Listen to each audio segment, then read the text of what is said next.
Time's up, Admiral. Here it comes.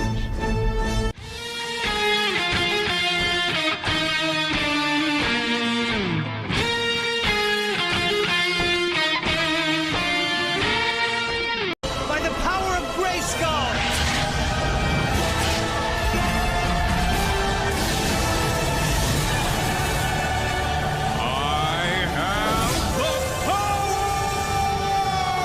I am dumping unlimited power into you. It was one of the first James Bond movies I watched, so I have a bit of a connection to it.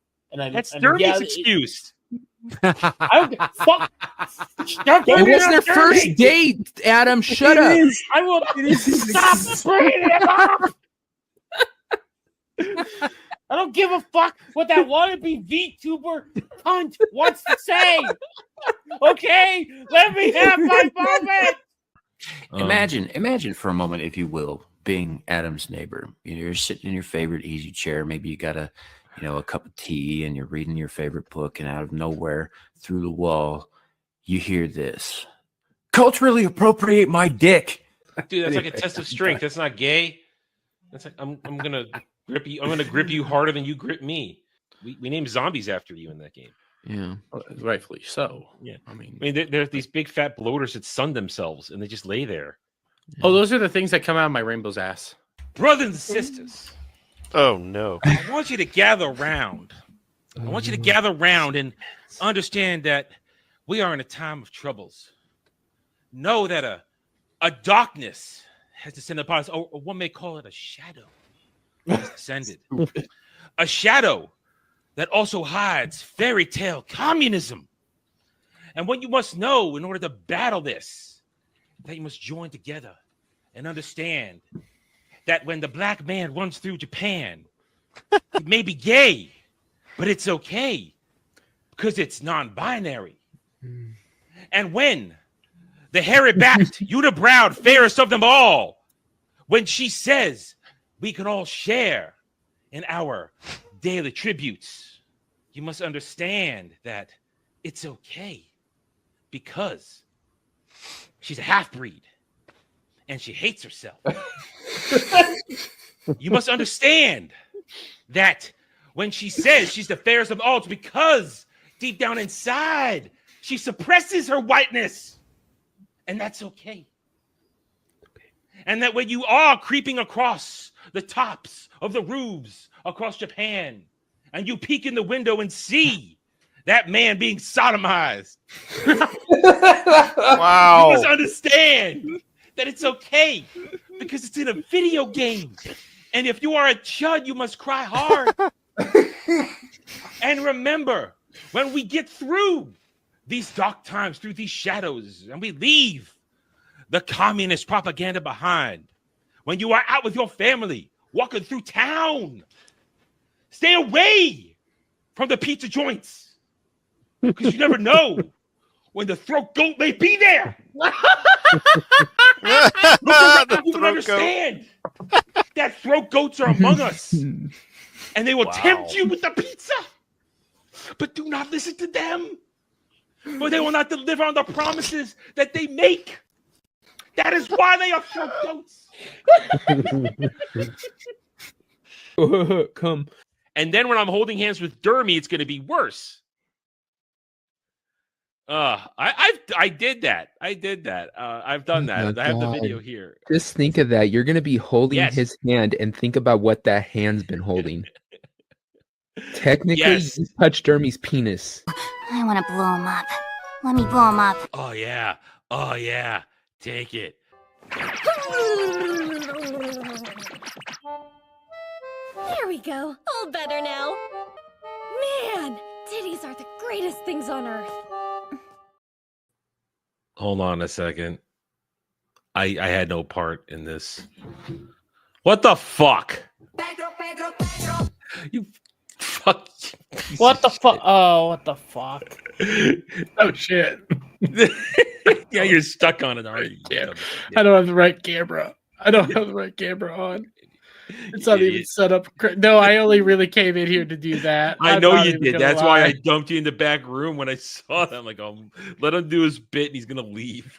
Yeah, Oh, that's God. quite literally. I saw this. It was like, I just need to go get the sound effect real quick. I Yeah. also got, Say his name, man. just because I don't want to get your channel copyrighted. Yeah. So Yeah.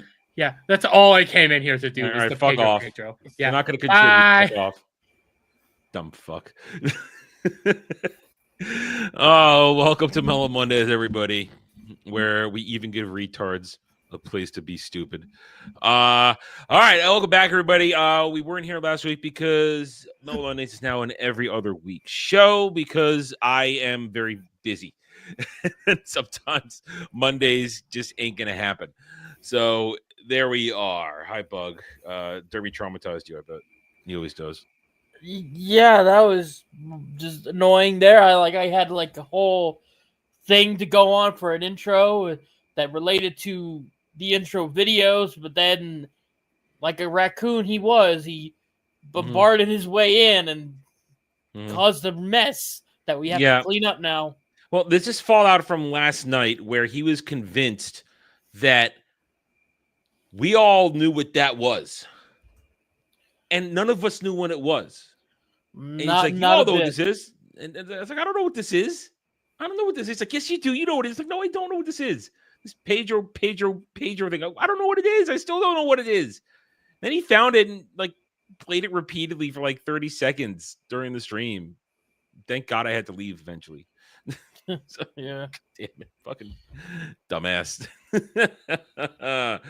All right. So here we go. Give me a minute, everybody, or give me some patience, everybody. I got a headache. I took something, so it's still trying to work. So forgive me if I'm a little delayed in my reactions. It's like a headache that's like right here, you know? One of those. Yeah. So it's the stuff's starting to work, but it's still it's not super painful anymore, but it's not comfortable. So my attention is a little skewed. But all right, so I got a little bit of a show tonight. I got a couple conversation starters. We got up to 3 articles, 2 of which at least require Sam to be here. But he'll be here as always a little bit later because he is trudging home from works. How you doing, Buck? I've been doing all right. I'd say like the biggest thing I'm just dealing with is like how do I explain it?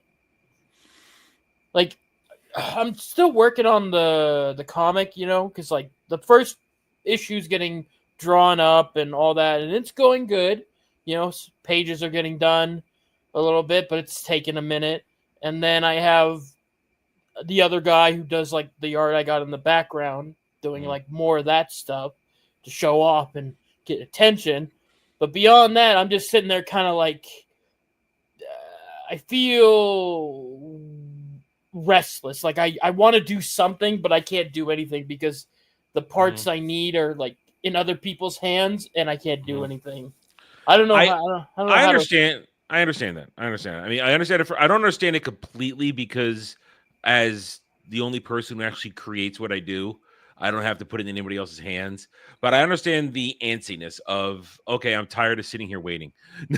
Yeah, that's just what it is. I want to get it out there. I want something. Like even if I had like, just some like fan service picture that I could show up on Twitter, that'd be great. But it's like I'm waiting on that guy to get his stuff done for that, and I'm just sitting there like a crackhead going, I can't. I'm staring at a wall. I'm like, what do I do? What do I do?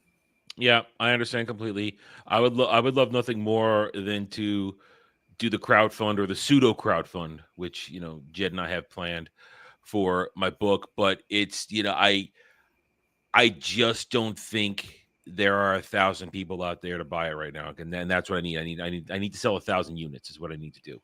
So I just don't think it's there. So I keep holding off, and the threshold that I want to feel like would be appropriate would be 5,000 subs. But it's taken much longer than I thought.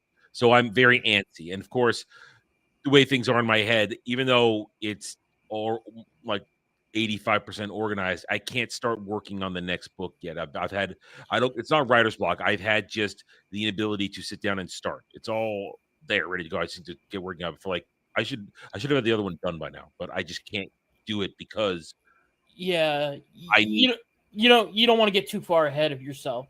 It's not so much that it's a concentration thing.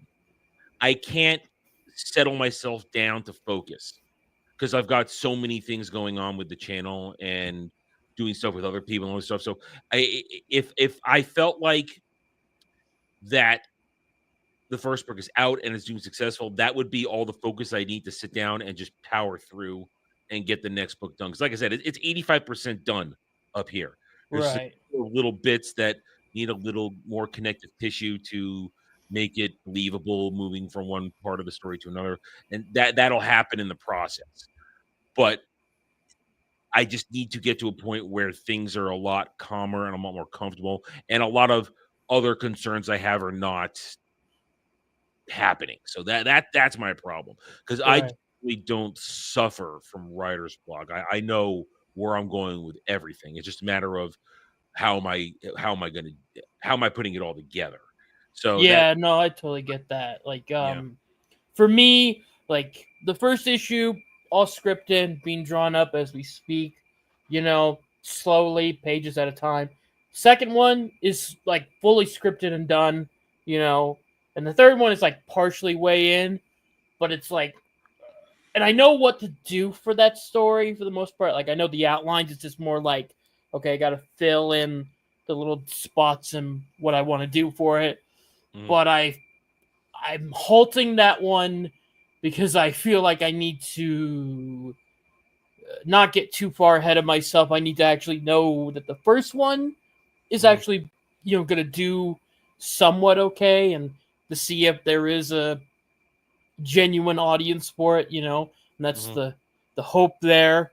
So that winds up putting me in this position where it's like, well, I can't really do anything except wait on other Mhm. people, even though I have Yeah. like plans and stuff for future things. It's like, no, I gotta make sure this one works before I start planning it. Anything else, Yeah, and the problem with a comic being a completely different beast from a novel is you have many different moving parts between to work it. You're the writer, Yeah. but you also need your artist. But then after the artist, you need the inking, and then you need the coloring, and so it's a whole nother Oh beast yeah, than what I do. yeah. It is a whole hassle. Like this is like literally my second attempt at making a comic. I had another one that first issue got completely done. It was drawn and colored by the same artist, so I didn't really have any issues. But like with this project in particular, I'm a lot more picky. Like I'm very, I don't know. Sometimes I find myself second guessing myself, thinking, "Oh my god, is this the right art style I want for this, Mhm. or do I need to start looking or whatnot?" And also, I'm trying to like maintain the budget because obviously it's very different price wise Mhm. compared to just a standard novel. You Mhm. know, Yeah. uh, Mhm. I mean, like because you again, different beast. You have to actually. You're not the one man show. You're paying other people to do this stuff. Me, I have to pay nobody to make it. The only thing I'm going to have to do is when the time comes is pay a cover artist for the cover. And that's it. And I don't even. And problem is, I'll have to do that before I get it done because that's going to have to come out of my own pocket. And then I have to find one that I'm comfortable with too. yeah, So that's the only thing I have to. And then maybe also find someone to sketch a couple maps for me for the front of the book. But that's the extent of farming out I have to do. I am my own writer. I'm my own editor. I've used pre-readers, but they've all we're long past that period. The book is already gone through pre-reading for not for editing but for content purposes. So I don't pay anybody but myself in the end. So whatever happens. So it's a much different. But you have to pay these people for their pages. You have to pay them for their finished products and this and that. So it's a much more much more elaborate, complicated process than what I have to go through for myself. Yeah, definitely. But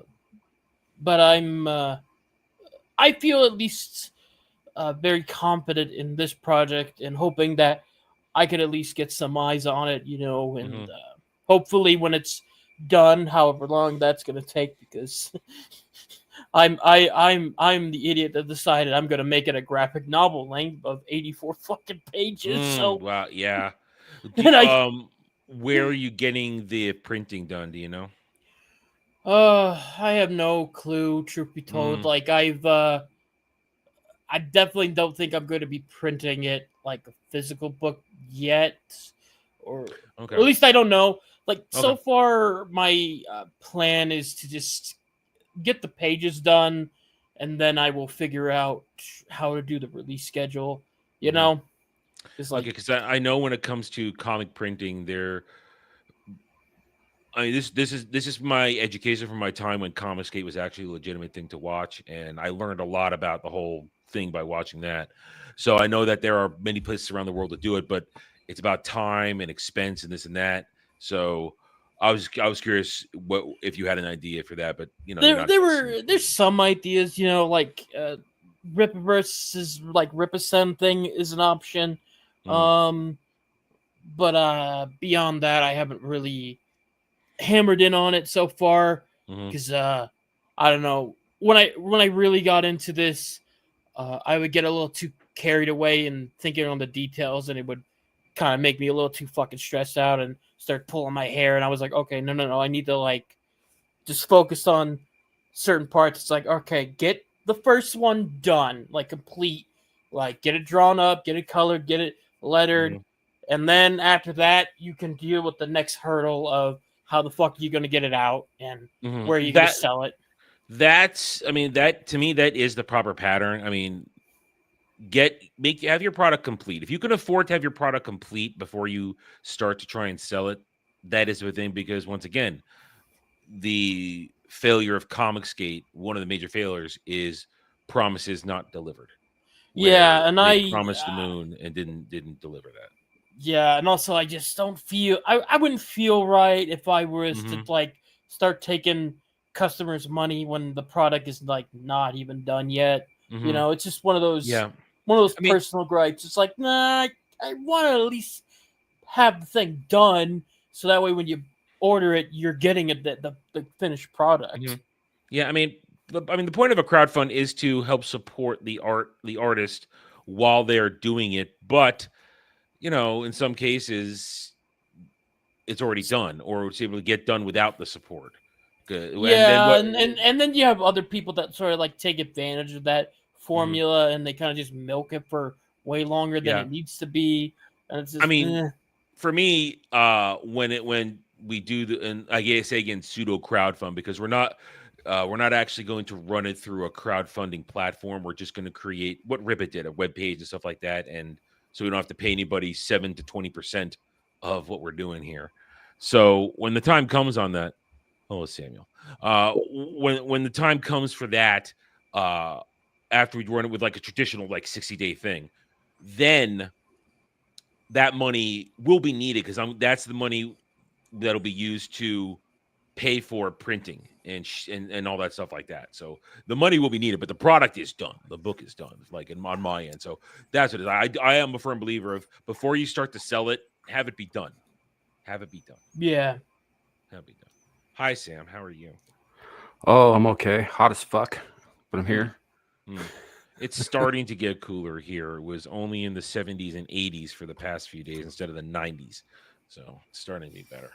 All right. Well, we're all here because it seems Devil has been waylaid by family. So, and Dermy didn't stick around because he's Dermy and just wanted to be a dumbass. All right. So I got a couple things tonight. Let's start. Well, what you want to start with? All right. Let's start with this. I got several articles. Here's the warm though. Here, let's start with this one. I got a couple conversation starters foremost. Where did it go? Here we go. You know what? No, I'm skipping this one.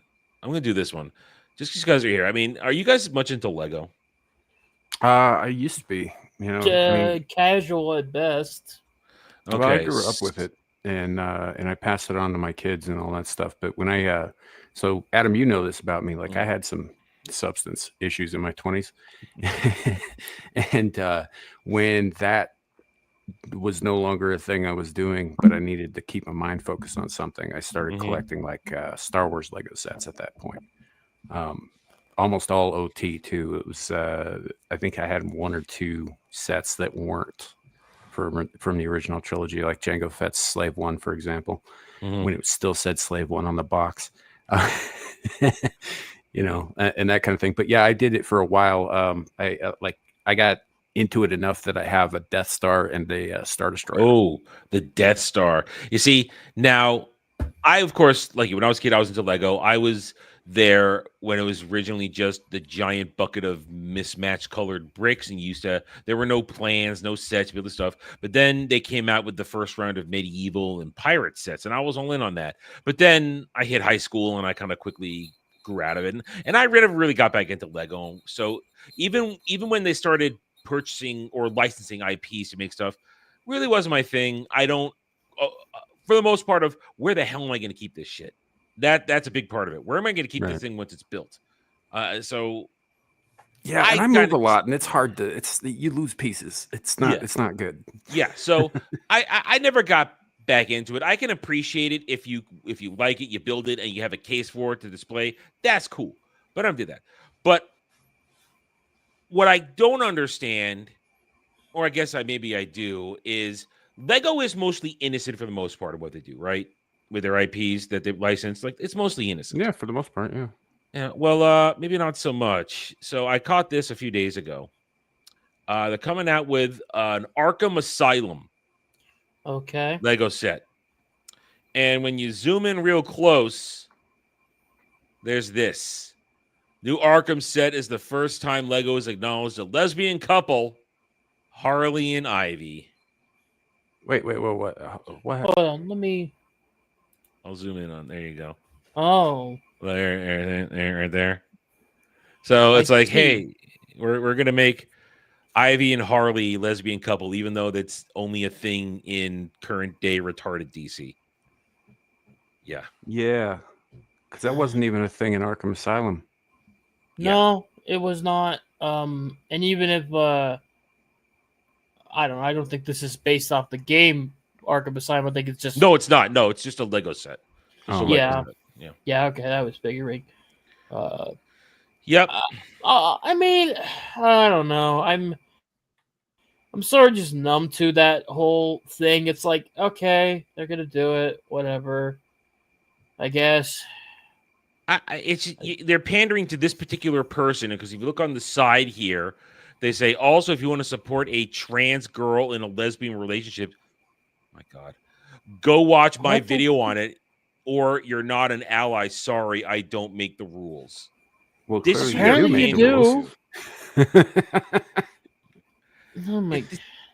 This is where I say, okay, now you definitely don't have my support if you're doing this shit, because I am like you guys.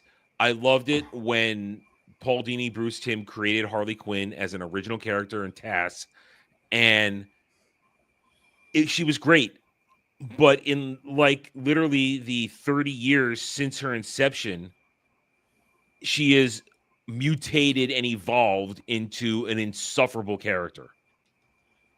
It's not Harley anymore. And then to make her gay with Ivy, just because now Poison Ivy has to be gay, so you might as well make her gay with Harley, because they had that one girl's, huh? Ivy wasn't gay originally either. No, but it's all born out of that one episode they had where it was like girls' night out. That was part of it, and then they had the alternate Earth Bombshells comic where they had them actually be a relationship, and then it only started getting more mainstream-ish attention when that Harley Quinn show popped up. Yeah. And then after that, they just kind of dived full head force into it. Yeah. And look, I am a big Harley Quinn fan. I have made that no secret, you know. I love that character. I think she's fun, but I can acknowledge that there are a lot of dumb shit they put that character through, and I feel it really ruins the experience for everybody, and I don't like it because Harley Quinn is a good character when you give her to a writer that knows what the fuck they're doing, that understands the type of character she is.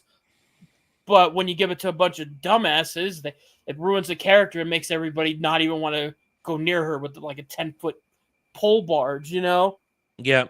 And she got the SJW redesign, which went away from her classic look. And I've never really liked the designs they keep putting her through. I prefer the original. Maybe I'm an old man. I don't know. I mean, like, some of her later designs were okay. I've never got big on the pink and the blue hair thing. That's what I'm talking about. That's what I'm talking about. As long as they stuck to the black and the red, I was that was kind of like more my thing. I was like if she doesn't have to be in the full Jester outfit, just make the hair be black and red, and then you're good. You know, like that was it for me. That was more my speed, but you know. Yeah. So I mean, yeah, I loved Harley Quinn as a character until for the past decade, essentially, when they've kind of just made her more and more everything's Harley this, Harley that, and it took away what made her fun. As soon as you make her not the Joker's Maul, she lost something then. I think the big issue is they wanted to keep her like a wacky-esque character, you know, because like it's one thing you want to cut her off from Joker and you want to maybe explore, okay, well, what now for that character? It's like, okay.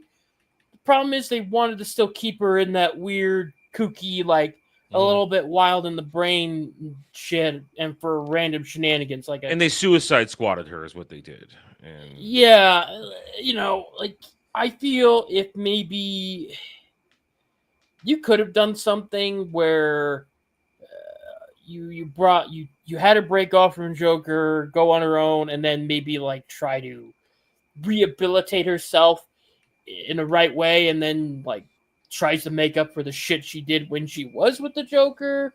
That would be good, but they never really. Well, they like to play with that. Like they want to play with her origin. They fucked with her origin too much by getting away from the fact that she did this to herself, as opposed to making her seduced by the Joker. Because in her original origin, she did it to herself. She was already a little nutty, and she wanted it, and she went deeper and deeper until she couldn't get back. So, I always had an issue with the fact that they, they're cool with her being this fucking monster. But when Joker does it, he's an abusive boyfriend, right? Like she is, she's a multiple fucking murderer. She's a mass murderer herself. Yes.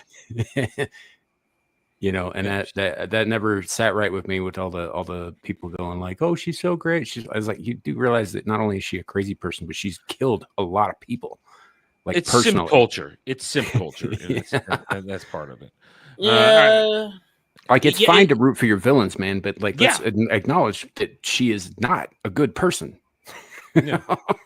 Yeah, but like I said, the origins they fucked with it so much. Like, oh no, she was manipulating this. No, she chose it herself.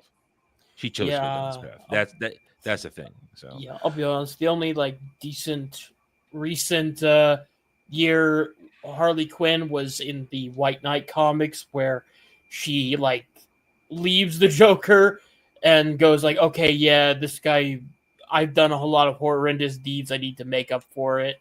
You know, that's Elseworlds, isn't it? I mean, yeah, but still, it was the best. I'm just making sure. I'm just making sure I understood. Yeah, that is Elseworlds. So yeah, but it was the best recent modern Harley you'd ever get. You know, she's like, I need to like make up for the fucked up shit I did. You know, and yeah, one thing I did like in the newer Harley comic that basically is what made all of that shit the mainstream.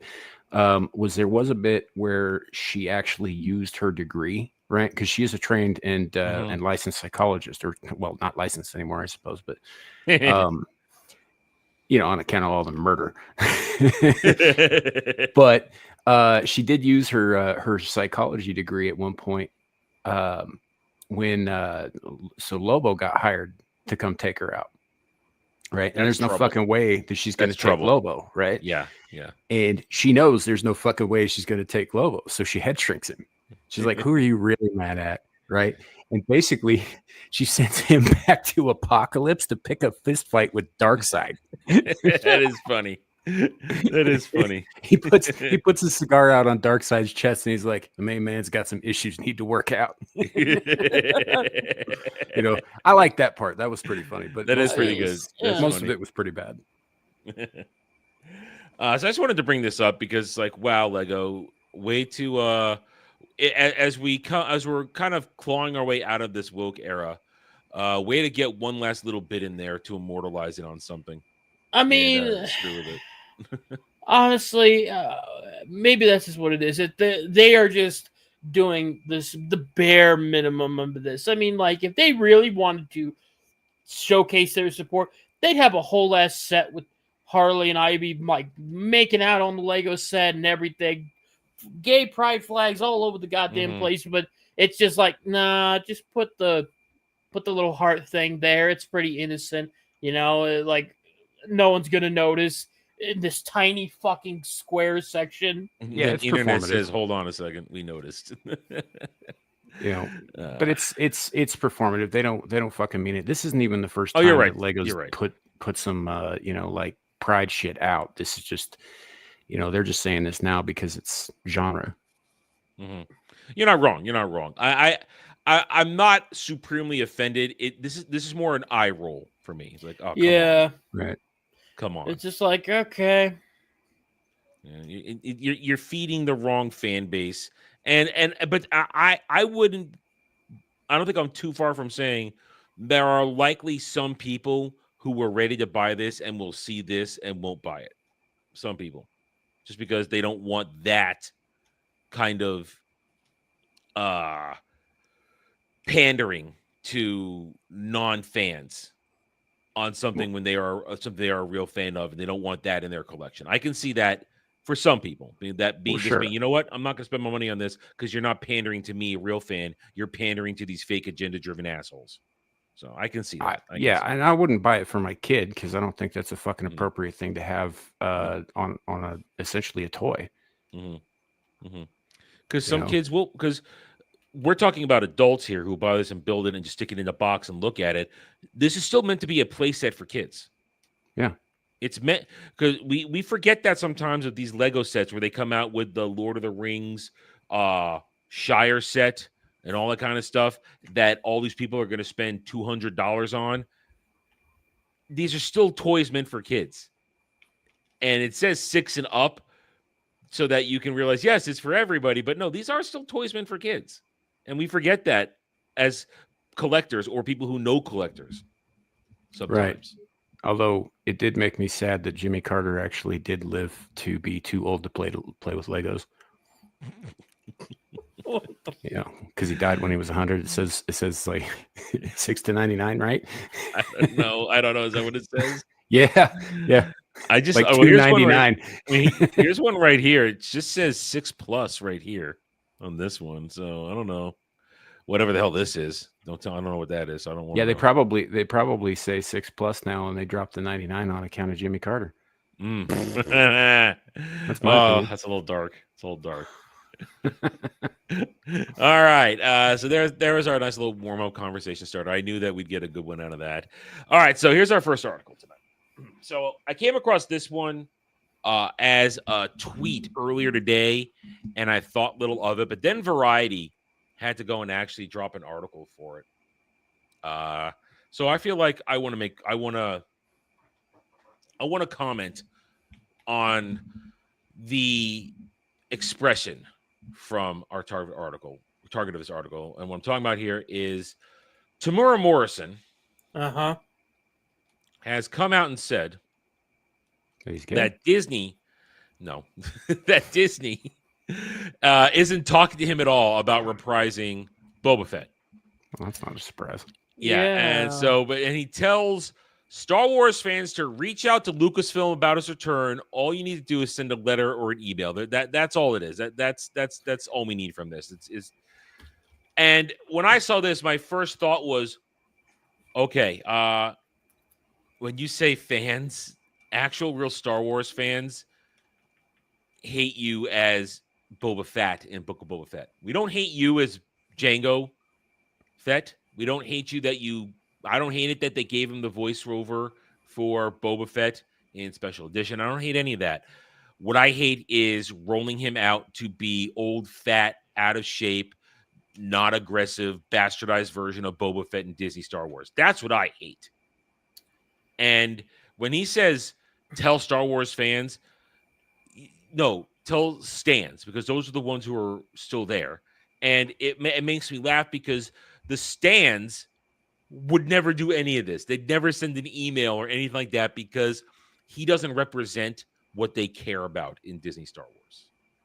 Right. So, it really just showcases, if anything, like the reaction that Book of Boba Fett really had on everybody. I mean, to the point that even Disney is like, yeah, we're not gonna keep this one up.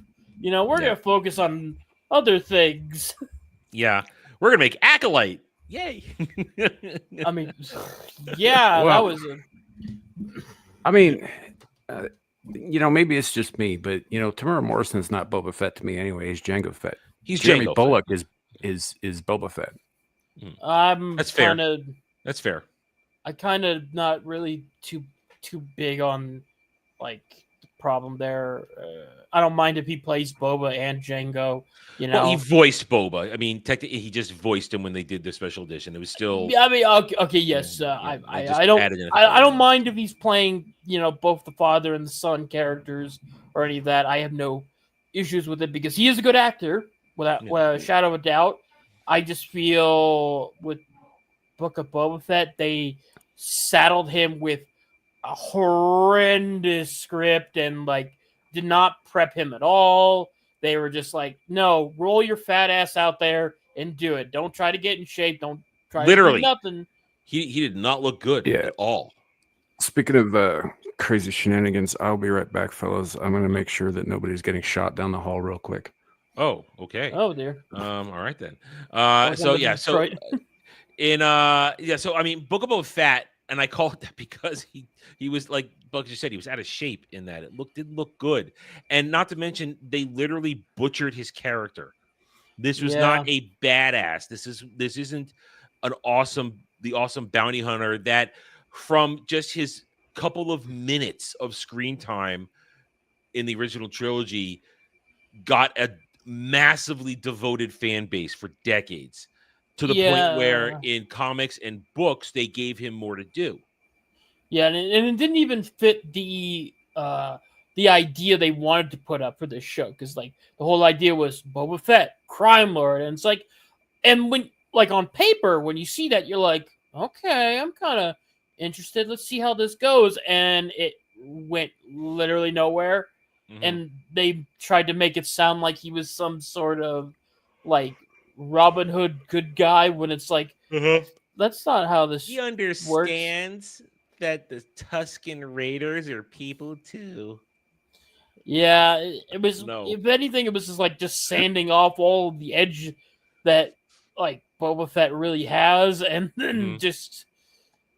I mean, that was terrible because it was just bad, and it was hokey and cringe and stupid, and you diminished his character. I mean, not to mention from a true fan's perspective like myself, Boba Fett never wanted any responsibility for anything.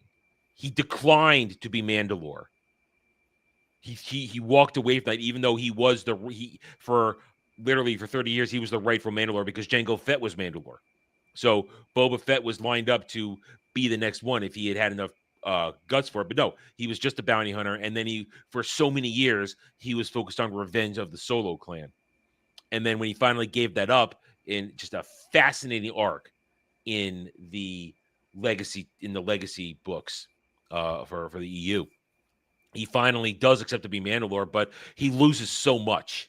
And the real Boba Fett has such a massively complicated history, from his wife to his daughter to his clan. The fact that he gets poisoned and he can't go back to Mandalore, it's great.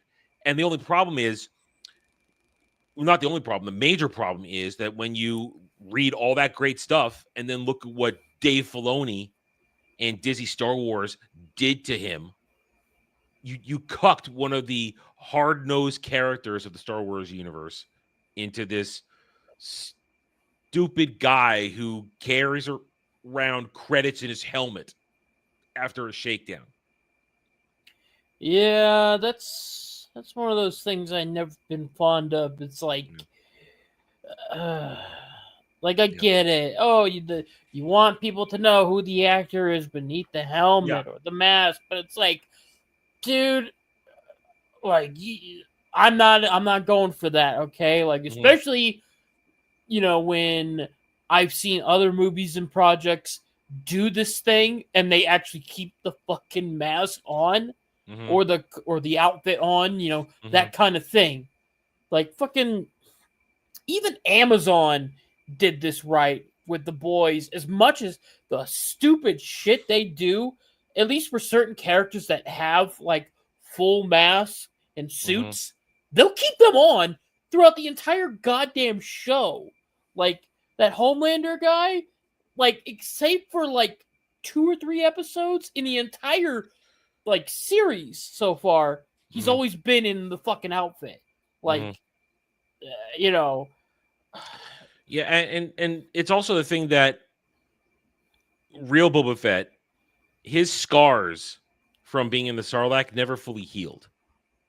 So these like tiny little scars he has left on here with the retreated back to treatments, which is also bullshit, is dumb. Not to mention real Boba Fett, which is a great arc, because he's a clone, his cells started to degenerate. And he's trying to figure out, how can I stop this? And of course, they don't even touch it in this. Not even touching that because it's weak sauce. Complete and total weak sauce. So, but as I said, the best thing I love is the fact that he's saying fans send letters, not realizing the people he's talking to don't give a shit. And the people he should be talking to, we don't give a shit for a different reason, because we've been driven off by Disney Star Wars. It's just like the problem is, it's like no one wants to. Like, sure, I would love to see a proper Boba Fett. I'd love to see him play. Yeah, keyword like, proper. Yeah, keyword proper. I wouldn't mind tomorrow like going back in and going like with the proper set. But the problem is, that's not exactly likely to happen, especially with how they treated him the first go around. Like, and it kind of sucks for me from my angle, because I'm not in the same class level of fan as you are, Adam. I haven't read a lot of the proper, the comics and all that. So I only had bits and bobs here and there. And when he popped up in Mandalorian season 2. And he had his big like fight scene moment, I was kind of a little hyped. I was like, "Ooh, I want to see more of this." And that was supposed to be the teaser, the oh hey, like this is the vibe you're gonna get with Boba Fett. This aggressive, hardcore badass. Like that was the whole thing. Nope. But then when you get the final product, you're like, what happened to that guy? Like, like I know you're talking about like, what happened to this cool guy I read in all these comics? For me, I have a similar reaction, and all I had was a fucking Disney-fied, like, old man Logan fight scene. I'm still going, what happened to him? So this is another eye roll for me. Poor Tamora Morrison reaching out to people who don't care, people who care more about Andor than Boba Fett. That's the fucking sad part. The people he's asking to come to his aid and reach out to Disney, they give more a fuck about Andor, a fake Disney Star Wars character, than a George Lucas created character, Boba Fett. Fuck Andor. Yes, fuck Andor. Fucking didn't watch it. I didn't watch it. I got fucking bombarded by people fucking talking about it every 2 seconds. It's saying it's underrated. It's like, well, if it was under fucking rated, then It would get better ratings, you bitch. It was the whole Andor thing was obnoxious, and now that we're past the Emmys and all that shit, it's disappeared again. It resurfaced a little bit for the Emmys, now it disappeared again, and because nobody actually cared about it, because it was dog shit. And when you peel it away and look at it, it's very obvious how and why it sucks, because it is a disrespect to Star Wars. So I wanted to start with this. This was my little bit of Star Wars stuff. But now let's talk Star Trek. Oh yeah. Oh boy. Sam, did you see the trailer for Starfleet Academy? No, why would I watch that garbage? Because you want a frame of reference when it's my time to suffer for that. Sure. You can suffer alone, buddy. I mean, I know we're friends and all. I'm making kids suffer with me, and maybe Brad. So I am not going to suffer alone. But I do have this. No, that's the wrong one. That's our top 10 for after this. Yes, I have a top 10. I came across a video of this pissant cast with Robert Picardo with them, because they're bringing back the Doctor for this, and it's all so bad. So let's watch this. It's only actually it's 11 minutes. I thought it was a little shorter than that. But let's watch this, and just I'll give you the quick rundown. This is the Star Trek Discovery timeline. I'll tell you, decanonized that shit. Well, they did and they didn't. But here's the rumor. I'll tell you this rumor. It's funny. There's a rumor that came out today, or yesterday, as it were, that Skydance now owns Paramount, right? You've heard of that? Yeah, I heard about it. The merger happened, and they've started firing people. And rumor has it they've canceled season 2 of Academy before season 1 is now set even to air. They've already canceled it. It's so bad. And that maybe is a sign that they might be ready to completely say, fuck off Kurtzman Trek, which would be great. I would love that. Doesn't mean things are fixed, but it would be great. Until they say, fuck off Kurtzman, that's not going to happen. Well, the thing is this.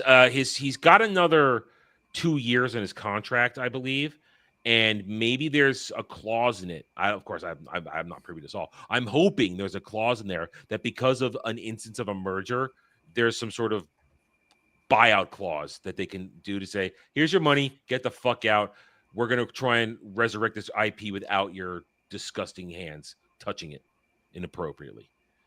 But we have this right here. So, yes, that is Holly Hunter, who is the Chancellor of Starfleet Academy in this. And Sam, so the Academy is a ship now that will leave San Francisco and fly around as all these pseudo college. Yes. It's a district of San Francisco. No, it's a ship now. After they clean up all the hobo shit. Okay, that's so. You're telling me there is a literal flying school? Yes, where we can expect CW bullshit. But we've got some of the cast talking about it. Let's listen to them. It is a time of rebuilding. Notice there is Robert Picardo, the Doctor. He is returning as the Doctor in this, which I have so many problems with. That guy in the top left, I love his expression of just pure death. He's dead inside. Notice, this chick is prominent in the trailer. Notice there's the nose ring right there. That's who we're dealing with here. All right, so let's listen to this. It's a time when so much of the future is placed on the shoulders of the younger generation, and it's a mirror to our world now. Hey guys, this is Joe Deckelmeyer with Star Trek Starfleet Academy, a show I'm extremely excited about. We're here at San Diego Comic-Con 2025. Thank you so much for joining us at the Screen Rant Suite. That was a lot to say, but we got through it. We made it. No, just shut up. Why is Screen Rant still a thing? I don't know. Well, bots owned by larger companies that don't pay attention, I guess. I don't know. Through. But look, this is a brand new show in the Star Trek universe. I'm so excited because there's not a ton I know about the show. There's not a ton you know about Star Trek, I'm going to wager. The brand new Star Trek show. I've been hearing that for the last 2 fucking years, and I'm not even a Star Trek guy. Brand new Star Trek show. Brand new Star Trek show. After Picard season 3, we had the window. People are saying legacy, legacy, legacy. Their answer, Starfleet Academy. That was their answer. Yeah, because everybody wanted that shit. Yeah, exactly. No, but you didn't want to have. Well, you didn't want to have lower decks and the robot, the fucking Rick and Morty of Star Trek. No, that abomination. No, nobody asked for that shit. Nobody did, but we didn't get what we asked for, and now we got this. And I'm listen. I'm serious. I'm gonna monetize the hell out of trashing this fucking show. Sam, Jem Hadar and Starfleet. Yeah, no, I saw the image. Yeah. I believe I said some things about that image on Twitter about how that is retarded. There are no female Jem Hadar because they were lab grown. They only have a lifespan of about 8 fucking years, and the whole reason there aren't females is because they don't want distractions on the goddamn battlefield. Mm-hmm. Oh, and not to mention, I don't think Jem Hadar fuck. They don't have junk. Yeah, exactly. They are grown to kill. They're male genetically, but like they don't have junk because it's a distraction. Their whole purpose is to fight. Everything's provided by the white. Hold up. Okay, so this so there is I'm not familiar with this, so I just want to get a general understanding. So there is a Star Trek species that is predominantly male for a particular reason, and in this show they are just going, yeah, there's a female, even though that contradicts a lot of established lore. Is that what we're going for? Not only a female, but somehow she managed to join an academy that takes years to get through when she has a lifespan of about 8 years, if that, because they're genetically designed to be disposable. Yep. Because all right, so Jem Hadar for bugs, knowledge necessary, are a race of genetically created warriors by a group called the Dominion. And this is a good shot from an excellent episode. I can't wait to get this episode. From an excellent episode of DS9 where they have to work with our Starfleet officers to get a job. The point is, here's a great group shot of what they look like. This is what Jem Hadar look like. These giant, massive scale dudes. They're all clones, like Sam said. They're all male. This thing right here is Ketracel White, which essentially they're born addicted to it because it provides them with all they need. It's also how the Dominion keeps them in check, because if they don't get the white, they die. They go into withdrawal pretty quickly and they die. So they're warriors. They're killing machines. Mm-hmm. And for context, the guy standing there who doesn't look like them is a Vorta. He's a servant class of the founders who run the Dominion. They are also all clones. Yep. He's like Wayu number 5,201,000. Well, there were only like 7 or 8 of them, but yeah, you know what I mean. But there are female. There are female. Vorta, because they were from what if I remember right, they were like a tree dwelling species that the founders happened upon and then just started dicking with their DNA or whatever. Whereas the Jem Hadar were entirely created in a lab. Yeah. Lab grown, complete lab grown test tube babies. Yeah. So this is who they are. And they do have an honor system. They're very Klingon in their honor beliefs, they got kind of stuff, but they are pure killing machines. There are no females. They don't, like Sam said, they don't have junk. They don't have desires. They do what they're told. Their only desire is to protect the founders. That's pretty much. Because there's a great episode where everybody's crash landed on a planet and they're just both sides trying to survive. Like Dax is injured and the Jem Hadar are trying to get the supplies from the Defiant. Problem is, we don't know at the time till the very end of the show is that they were desperately fighting because there was a wounded founder, a wounded changeling on the ship. And when the changeling dies, all the Jem'Hadar Minecraft themselves because they failed to protect the founder. That's how hardcore they are. Yeah, like what else do they have to live for at that point? Especially if there's no hope of being rescued, they're just going to die off one by one anyway. Yeah, as soon as the white one's out. So, these yeah. are the Jem'Hadar. So to put a female Jem'Hadar anywhere near, let alone the Federal, it's like, I don't care if it's 400 years later. The Dominion ain't sending any Jem'Hadar outside the borders.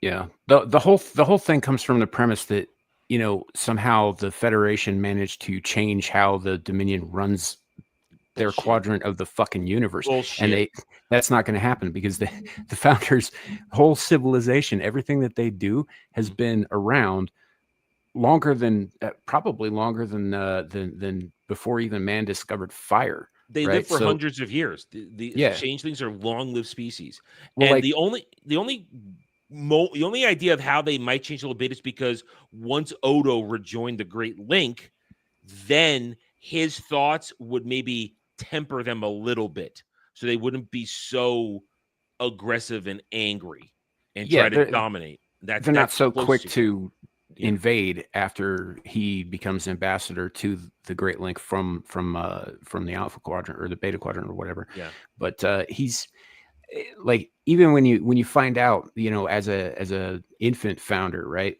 When he was discovered by the Cardassians, and then they made him do the Cardassian neck trick for like fucking years, right? Prior to that, though, right? He was out floating in space, and you don't find out till later that he was in space floating around as essentially a newborn shapeshifter for 100 fucking years before anybody found him. He's already 100 years old by the time the Cardassians discover him. Yeah, and it's not until a changeling doesn't actually start to mature until they start to actually shapeshift for the first time and accumulate and increase their mass and this and that. Until then, they're just a lifeless puddle of not a lifeless, but essentially a stable puddle of goo that needs to be stimulated. And they normally don't die unless they're killed. Yeah. You're right. So I mean, it's there's so much that goes into that. And there was a really dumb comment connected to one of those the picture was going around at one point and said, "Oh, why are you all crying so much? This was exactly where it left off, the natural progression of where they were going." And as we just laid out, no, that was not the natural progression of where they were going with sending out with Jem'Hadar. No, this is somebody imposing their modern 21st century politics on an alien civilization that is at one time the sworn enemy of the Federation, right? That like they're not going to adapt everything just to fucking please guys who are on the other side of the fucking galaxy. Mm-hmm. Yeah, we already mentioned that, Legatus. We already mentioned that. So it's ludicrous to think that the Jem'Hadar, a female Jem'Hadar, and I believe Brad told me that he read somewhere it's a Jem'Hadar Klingon hybrid. What? How? I don't know. If you take a look at it, she's got ridges on her head. I don't know. That's what Brad told me. We'll find out eventually. But it's ridiculous already. So none of these great. So they cut the balls off two species. Yeah. Oh, wait. They bring it back up. All right. So here we go. So let's. I hit it for a second here. A far, far future, a place that we haven't been before. Robert, congratulations. Now you can tell everybody, I'll bury you all. You actually mean it, because your character is returning to the franchise after nearly 800 years in universe after Voyager. Talk to me about that. Well, all right. This is going to be painful because Picardo is sold out to do this. He's completely sold out to do this. It's just wrong. It's wrong. Well, I don't think I look bad for 800. Not at all. Now, Yoda in the other franchise that we dare not mention was 900, right? So I'm a kid next to him. So yes, I am the oldest and wisest artificial intelligence in the Starfleet Academy universe, teaching these young folks xenobiology, rhetoric, and other things they need to learn. Amazing. Noka, take us back to the beginning. I mean, you would groan even harder if you understand the likely desecration there he's gonna willingly do to his own character of this. It's just I'm still trying to wrap my head around the part of school flying spaceship. Well, how about this part? His character is an artificial intelligence. It's a hologram. So he's a Jarvis. If Jarvis was a big pile of fucking neuroses, sure. And problem is, in the trailer, I see no instance of his portable holo emitter. Granted, if they're on the starship, then perhaps I guess there's holo emitters all over the ship. But still, I hate that they're doing this to. I mean, Terry Matalas showed respect to the characters when he brought back the TNG crew for Picard season 3. This is essentially bringing back a Voyager character, but I seriously doubt that the Mongoloids in charge of this show will show any remote respect to the Doctor. I feel like that's not. There's no respect at all because I'm not even a Star Trek guy, and I'm still trying to deal with the fact that this is a show where you have a flying spaceship school, which I already don't like as a concept because that tells me you wanted to do something. You wanted the Star Trek adventures where the ship flies through space and it gets into shenanigans, but you also wanted to keep that CW school drama bullshit. And that's what I just picture. Like, oh, we're about to get attacked by scary alien creatures. You're going to get attacked by Paul Giamatti's hybrid alien. That's who their villain is. Oh God! I'm just trying to. Fuck. Really? Yeah. I can't even make a fucking joke about it because that's what they're doing. Oh my God. Yeah, they're going to get attacked by him while they're all in the middle of their CW love triangles, which the trailer clearly shows is going to happen. Thing about this Star Trek Starfleet Academy that excited you the most for this series, and why was the decision to set this into the far future, into the universe? So I mean, first of all, I think for me it all began with that like bumper sticker in the 90s. Oh my God, shut up. Look at her dodging this. She doesn't have an answer because she doesn't know anything about Star Trek.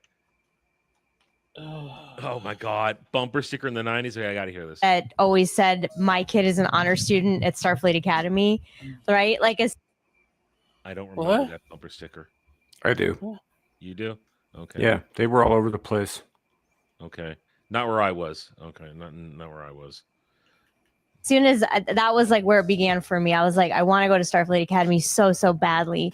But I was actually brought on after the pilot was developed. Really? Absolutely. Yep. I am a journeyman. I'm the new guy. It was developed by Gaia Violo, created by Gaia Violo, who did a beautiful job bringing it all to life, and Alex Kurtzman.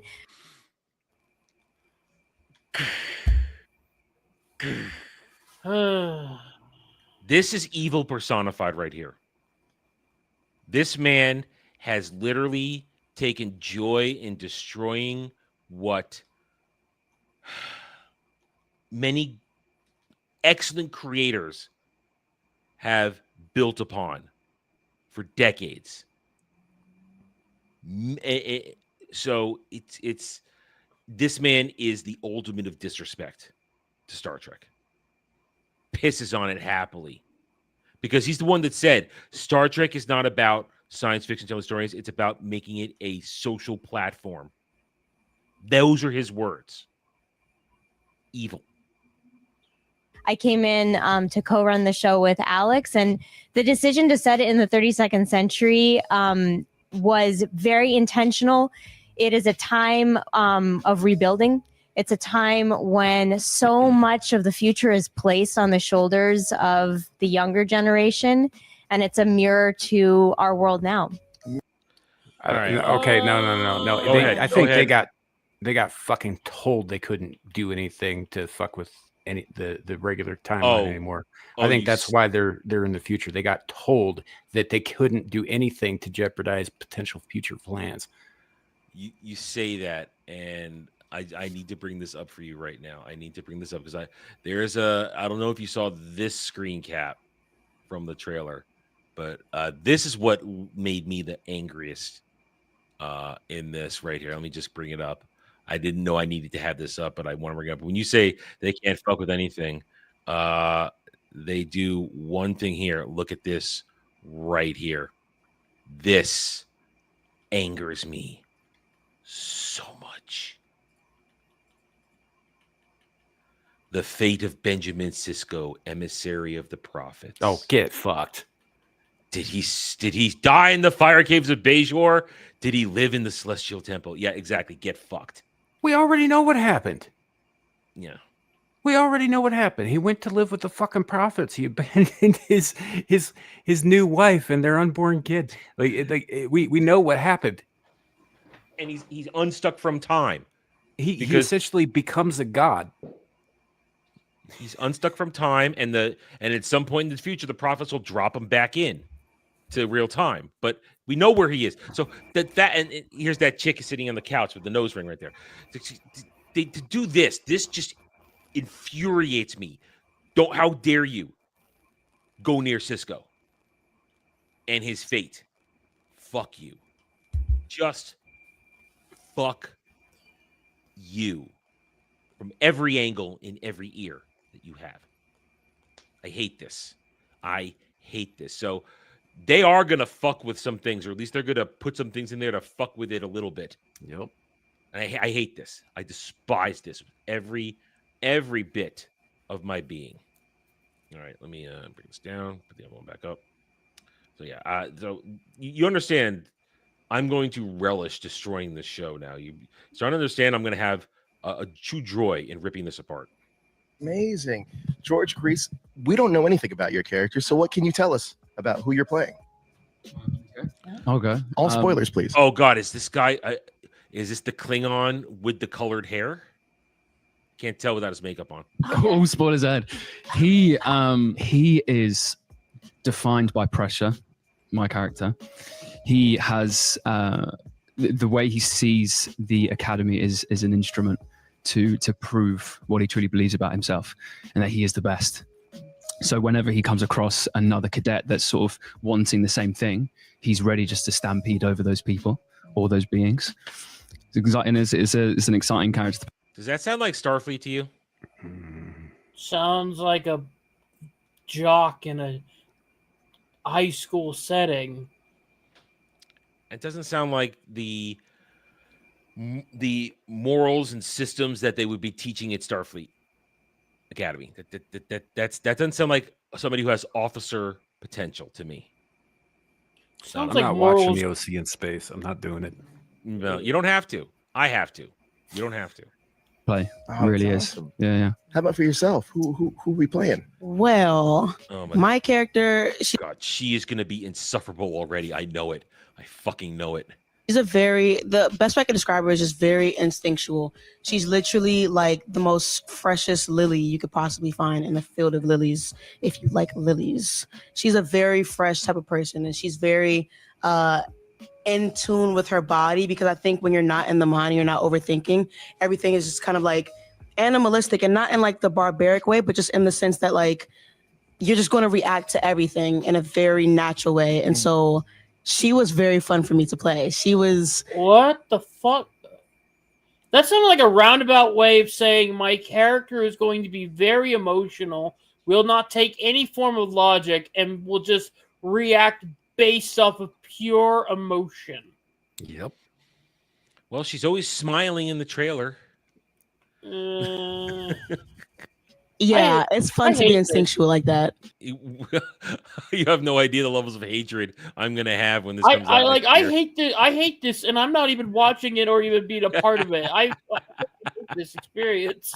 Kurtzman trick. That's amazing. Now, we've seen glimpses of the Academy throughout Star Trek history, but this is an entirely new era. Glimpses? We've had entire episodes set at the Academy in both TNG and DS9 for different reasons. This is bullshit. Glimpses. This tells me this dude never watched a single fucking episode. They never do. Not a single episode. Talk to me about what you and Alex Kurtzman were looking for when crafting the next generation of cadets and new faces in this franchise. Yeah, I mean, so you'll get to see what Starfleet Academy looks like now, after being rebuilt, after the events of the burn. But there it is, the events of the burn from Discovery. Oh God. Oh. Oh, this just proves this is the worst timeline. It really is. It is the worst timeline. I'm I'm just gonna say this, like, sci-fi shows, like, you usually expect something fun, something exciting, play around with the idea of like these crazy scientific events, aliens and whatnot. And what did we do? Flying school. You're still stuck on the flying school. I hate it. That's some like reject Magic School Bus bullshit. But at least Magic School Bus had a reason for it. It wasn't Magic School Bus they're ripping off. It's Stargate Atlantis. Or Atlantis too. Yeah. Sky High is so better than this. Well, Sky is a good movie. It's a good movie. I really hope they don't do that sequel that's been rumored. All right. It's really cool. I don't want to give anything away, but the world is going to witness it shortly. As far as the cadets themselves, it was really important to us to honor the vision of Gene Roddenberry, which was always... Oh, fuck you, invoking Gene's name, you bastards. This is not anything Angel's Gene would passed want. too, so there's nobody to defend him. Yeah. There's nobody, none of his contemporaries or family are left to defend this. They could just say whatever they fucking want. Diversity of background, of opinion, of look, of ambition. And we made sure that we have lots of alien cadets. Some species we're very familiar with in the franchise, and others are brand new. And we got some hybrids. Mm-hmm. When she's like talking about the diversity thing, I feel like she was trying so hard not to say inclusion and all of that in that like mumbo jumbo she was trying to say. Yeah, no, they're definitely going from the modern, kind of definition of diversity there. I mean, you go back, you look at the OT, they had people from all over the fucking planet, right, coming together, and even a couple of people from off planet coming together to work under a single purpose, right? What I would challenge them to do? I would challenge them if they really want to get diverse, right? They really want to, play into that. They keep talking about this mirroring our own world, right? Put a Russian character on there in a positive light, like Chekhov. Given the way things are today in the world and how the media is today about Russia in the West, right? Because if you recall, Chekhov came into season 2, right? But he was a Russian character in a positive light at the beginning of the fucking Cold War. Right. Gene saw people as people. He didn't see them as quality check boxes. Exactly. You're not wrong. I agree with you completely. That's the era of true equality and diversity in characters and storytelling. This Bug is right. She so wanted to say inclusion, but they can't say that word anymore because now everybody's hip to what that really means. So they can't. And she didn't really mean diversity of opinion, by the way. No, she meant the fat black chick sitting next to her with a nose ring. That's what she meant. Too, but we'll talk about that in a second. But Robert, talk to me. What has the Doctor been up to? And also, is he still performing opera? And are the cadets forced to listen to his opera? Yeah, you read that off an index card, dude. I think he's got someone in his ear. Like he's got a little tablet right there. So he's getting problems. There's no way he knows the history of the Doctor. Well, that's I have to unpack a lot there. The Doctor, of course, was teaching young cadets in Star Trek Prodigy, and Alex Kurtzman. Oh God, they're even pulling Prodigy into this garbage. I mean, that's more garbage, but this is what they're doing. They're using this show to legitimize all the garbage Kurtzman Trek has led up to at this point. And that's horrific. Because Prodigy, people need to know, it wasn't even originally a Star Trek show. It's a horrible animated thing. They got their hands on it, and they reshaped it to fit into some bastardized version of Star Trek. And they got 2 seasons out of it before it was canceled. Oh my lord! Even Almost like said they've that got a that certain kind of number of made things it. they got to make in order to Mhm. hold on to the fucking IP. Fucking curse. The natural transition that he would be teaching cadets in a reformulated Starfleet Academy. And this is the first entering class in over 100 years. So these faces are the future of Starfleet. No, they're not. No, they're not. If that's the future, I want the fucking meteor to hit. No, my thing is, can we slingshot around the sun and make sure this never happened? That's my goal. This will just make this disappear from our timeline. Look at she thinks she has a career after this. Remember, this is an interview from like a week ago, and it's first surfacing now from last week. And if rumors are true, your shit's already canceled, honey. I have a feeling her face is going to be used on so many thumbnails. Oh, she'll get memed. She'll get memed. Well, listen, I when I make a thumbnail for a review, I always, when I'm done with the review itself, I do a scan through the entire episode to see what jumps out at me as a thumbnail. I would not be surprised if there are moments where she's going to jump out at me literally and be like, oh, here's cringe to the max for a thumbnail. I will not be surprised. And that makes it really cool and exciting, especially for a character like me, who we've seen 800 years ago in Voyager. We saw the initial moment of my activation, and now we see me with 800 years of digital memory. Can you imagine that burden if you couldn't forget anything for 800 years? That's what I'm trying to wrap my mind around. So of course I still love opera. I can neither confirm nor deny rumors that I sing during the first season, but I still love opera, and I do bring it up with my cadets. George plays a great conflict character, and Carice plays a character that just annoys me terribly and deeply. And I'm not going to tell you why, but it's the annoyance that comes out of me seems even for the Doctor, who was funny whenever he was put out. Go ahead. Okay, so he's the artificial intelligence which is meant to teach all these, Not exactly. They're just, we're calling it an AI because originally the Doctor was an emergency holographic system which triggers when there is no physical doctor left alive. It's called the EMH, the emergency medical hologram. Thank you. Yeah. Thank you. I butchered it there. I know I did. I was hoping you'd bail me out there. But what happened was, because Voyager was sent to the Delta Quadrant, which was 75,000 light years away from Earth, they had no doctor to replace the dead doctor, so they had to leave the EMH on forever. And in what is actually a fantastic character arc, it starts to develop self-awareness beyond its programming, and he starts to monkey with his programming to add different subroutines so that he can evolve. So the Doctor became more than just a hologram. He became a self-aware being that wanted more than just his initial programming to be an emergency holographic doctor. So he is an AI, but now they're using that term because that's the hip term. That term was never used about his character 20 years ago.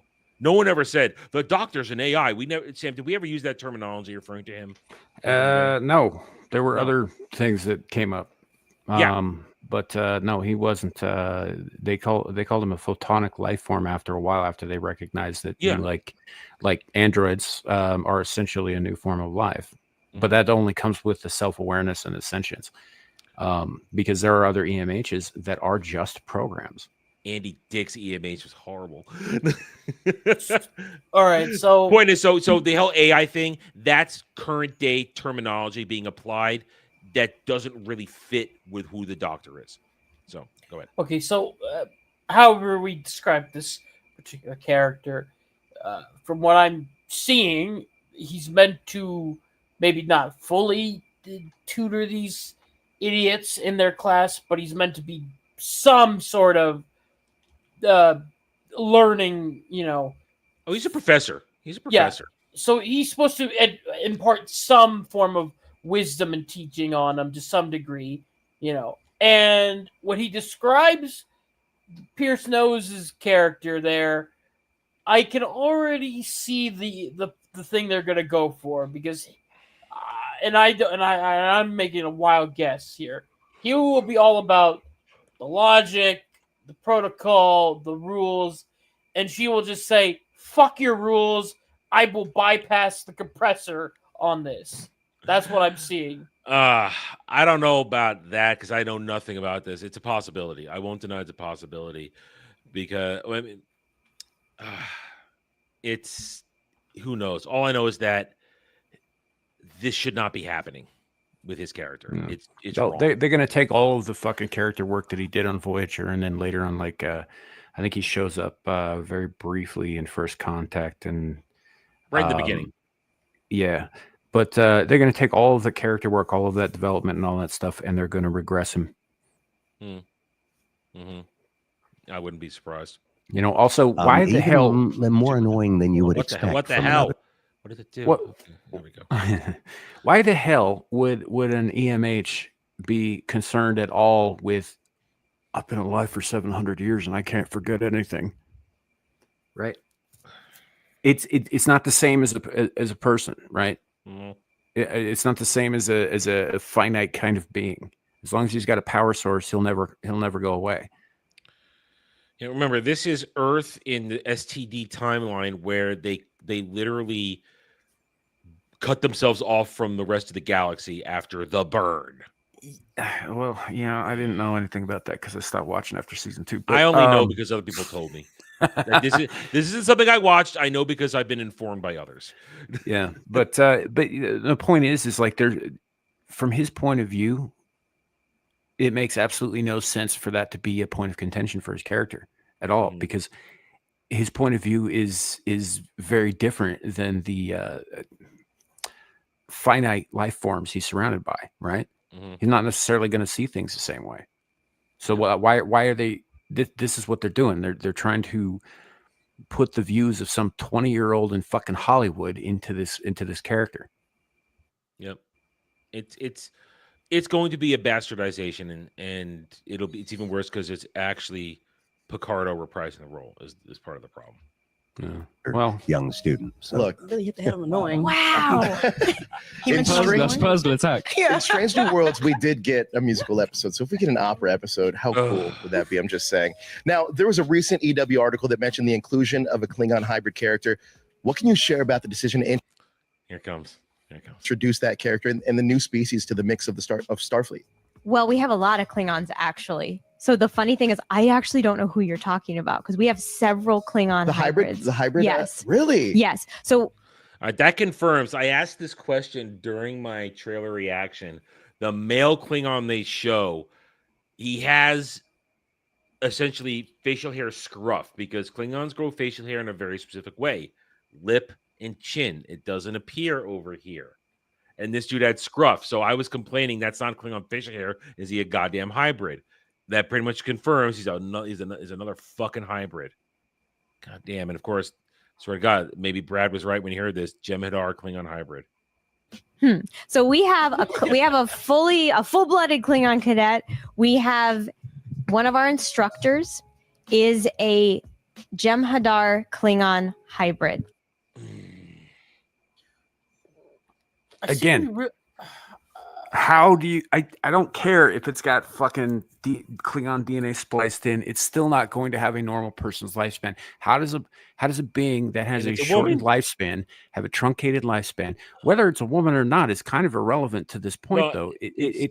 I'm just saying how does it gender get purposes, all the way through the academy and do its time and then come back and be a fucking instructor without dying of old age for its species? That's a fantastic point, and I'm sure they're going to come up with some bullshit excuse for it. They really like and she's hybrids. a female. Yeah, that's because they want you to think about, like, you know, all the aliens you could fuck. But that's that, Alf. It's shit. It's pure shit. Hi, Alf. Yes. What the heck? I know. Awesome. I know. No, it's not. It's not awesome. You don't fucking care. He's like just. You're right. He's got like 20 interviews. He's got to. He doesn't know what a Jem'Hadar is. He's like just read it. He just has to say, "That's awesome." Okay, get the fuck out of the room. You're right. I got to interview the next fucking guy. You're right. You'll see. I think her picture is already out there. So What the fuck am I looking at? That's the female Jem'Hadar Klingon hybrid. Yeah. Also, they're solid muscle. Both species, pretty much. There are very few fat Klingons. They do exist, but they're usually really fucking old. Yeah, I mean, Kempek at the end of his time as Chancellor, he was old and fat because he'd been old and fat in that chair for a while. Right. But then you got guys like Chancellor Gorkon, right? Yeah. Who was very, very fucking old, not fat. Alpha, you want to come on? You got the link. If you want to come on, you know, but there are no fat Jem'Hadar. They can't be. they're genetically designed to be solid fucking muscle. I know. Oh, so someone fucked up and decided instead of muscle, I'm gonna give you Cheetos. Fat woman Jem'Hadar. I mean, yeah, this is. Is she going to be sassy? No, I feel like she's gonna be taciturn. We'll see, I guess. I'm sorry. I'm sorry. I don't know that. That's a big You're word. very serious. No, Jem'Hadar are very serious. There is no humor. They don't understand the definition of humor. They don't. Good to reveal that. And then there's one more Klingon ancestored character who you will. I think we're going to probably reveal who it is shortly. Yeah. Like shortly, like as in today, shortly? Like as in the panel today. Yeah. Okay. Yeah. I want to talk about Holly Hunter for a second because she's such a miscast. I don't actually even have a problem with Holly Hunter in general. I don't know. I don't have a problem with Holly Hunter as an actress. I just think she's a miscast for this. She just doesn't have the vibe. She's just Holly Hunter in her trailer, in her trailer lines and that, and she just looks awkward in that horrible STD uniform and sitting in that chair. There's just something about it that just doesn't feel like a captain. I don't feel there's any authority here is my thing. I feel like no authority here from what I've seen so far. Ugh. Amazing. She's incredible. Yes. Tell me about her character, and then for you guys, tell me about what it's like working with her. But we'll start with you first. Holly Hunter. Oh my God. So when this role was written for the captain and the Chancellor of Starfleet Academy, the one person we had in our heads, the one voice we had in our heads was Holly Hunter. That's a fucking lie. I don't know. I feel like that might not be such a bad. I never buy when anybody says like that. I never buy. I don't know. After Acolyte, when they were all talking about that with the where they went to Amanda Stenberg and they said, I feel like that's different. I don't know, but at the very least, that kind of makes you think it might not be an exception to the rule. I don't know. I feel it doesn't feel right. Doesn't feel right. I mean, again, no shade of Holly Hunter, outstanding actress, has had a long and successful career. I just don't feel like she belongs in Star Trek. But we were like, oh, we'll never get Holly Hunter to play a captain on Star Trek, right? And then in like, you know, she said yes. Like I still can't believe she said yes, but she did. And wait a minute. Didn't you say you came in after the pilot? So I just caught her in the lie. Hold on a second. Let's go back to the beginning of the video. She said, I came in after the pilot was shot, which means they already had a Holly Hunter on board. So there is no way she was involved in any of this. Oh, yeah. Yeah, what the fuck is this shit? Hey, Alf. This is bullshit is what it is. What's up? This is the raping of our entire childhoods right here is what this I is. know. So we just caught her in the lie for saying when we wrote this, we had Holly Hunter. We never thought she'd get her, but you just said you came in after the pilot was shot. You're full of shit, lady. Jesus Christ. I don't want to see her in Star Trek. No, I don't. But well, you don't have to. You don't have to. I have to. I'm locked in on this, and I'm going to rip it apart when the time comes. To do it. I'm gonna watch it. I want to watch it too. Like the first time I saw her sitting in the captain's chair, I was like, "This is a whole new age." Like what we're about to witness with this particular captain. I mean, Oh my God! I swear to God, I feel like saying we've never had a female captain like her before. You know, well, Janeway. Exactly, but people are saying this is Star Trek for Gen Z. That's not a bad way to put it. Look at Zoomer Star Well, Trek. they're saying it. The morons that are supporting it are calling it Star Trek for Gen Z. Ugh. And it's garbage. ADHD Star Trek. Exactly. Did you guys hear that the possible rumor that it was already canceled? I hope so. We talked about that before. Just to catch you up. Yeah, my theory on that is it's part of the Skydance merger, and they're like, "Hey, we need to get some fat. We found a loophole in Kurtzman's contract. We're canceling all this shit." I think with the first season they were too far along to cancel it. And well, it's done. It's finished. It's coming out next year. They're putting it out, so it's like, what the fuck was that? Yeah, and they were planning on a second or third season, and the Skydance is like, no, we're not doing that.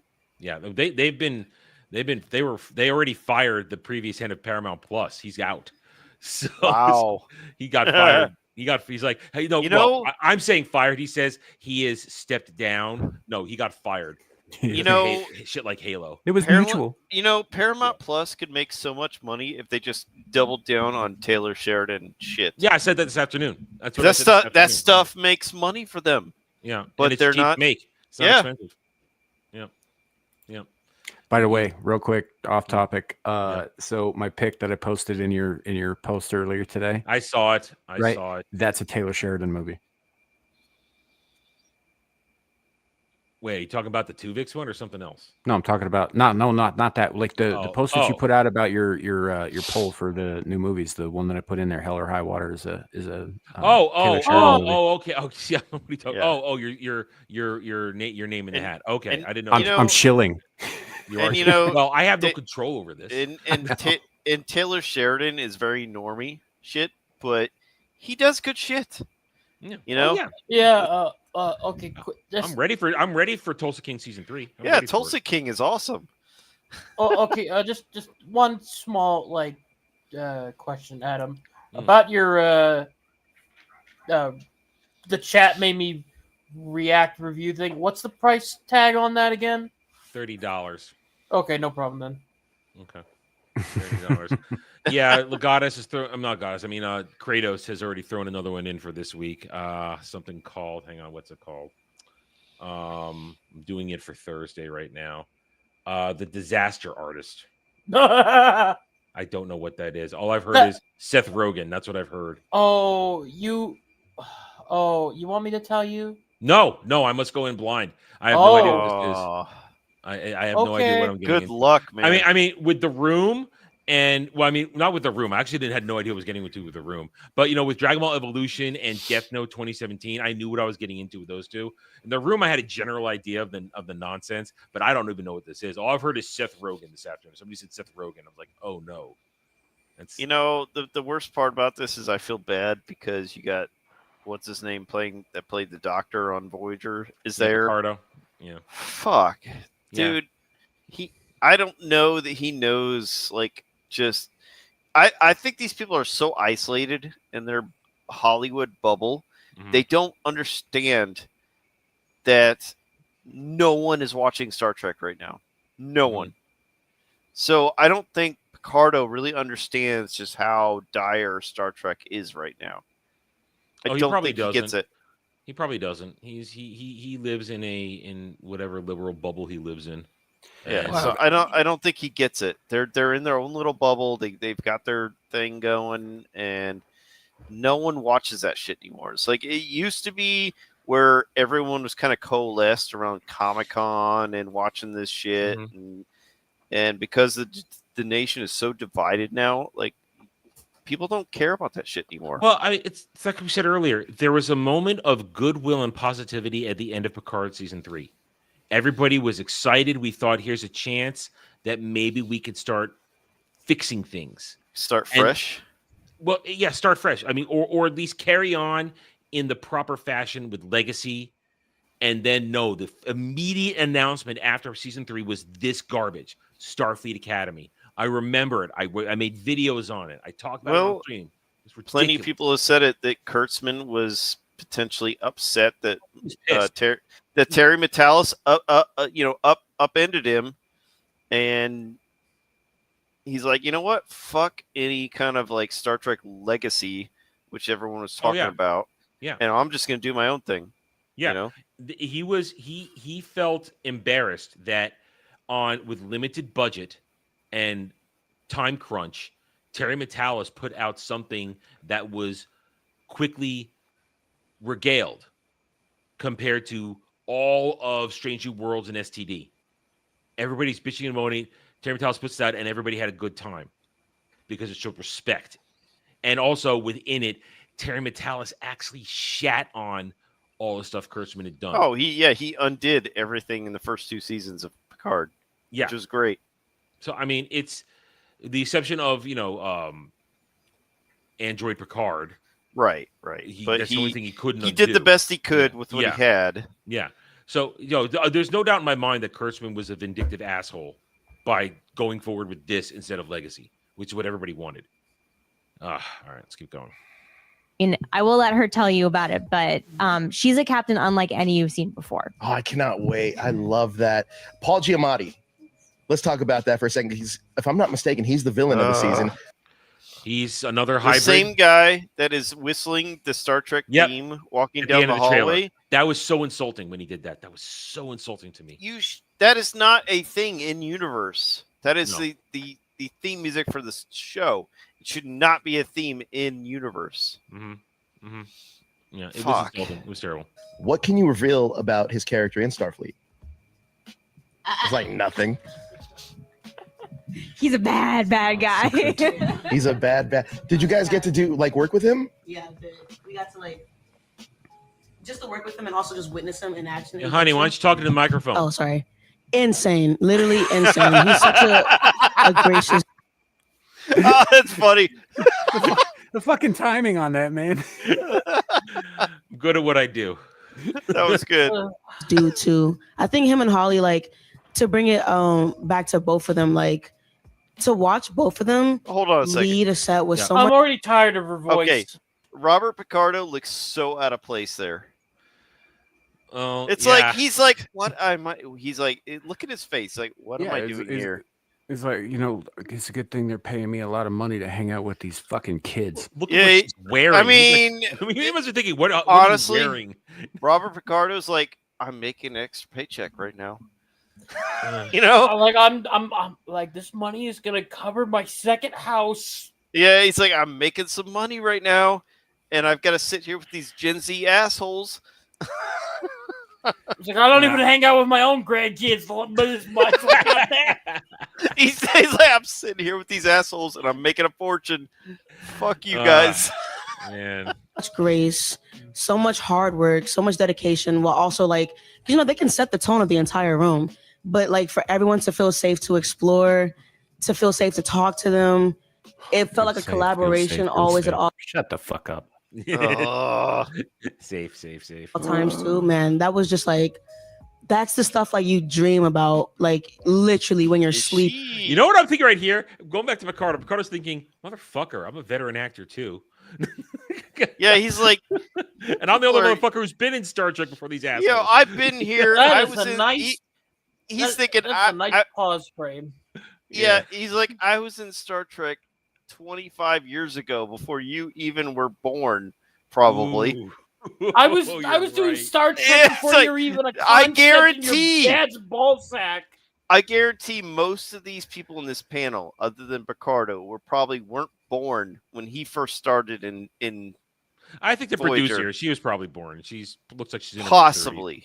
30s. She was probably 10 years old when that show started. Yeah. But most of the cast were probably not born when he started on Voyager. Yeah. So, but you're exactly right. He's like, what the fuck are you saying? And also, we're so happy that Holly Hunter and Paul Giamatti could bring us stability to make us feel safe. And I'm thinking, and I bet he's thinking, what am I, chopped liver?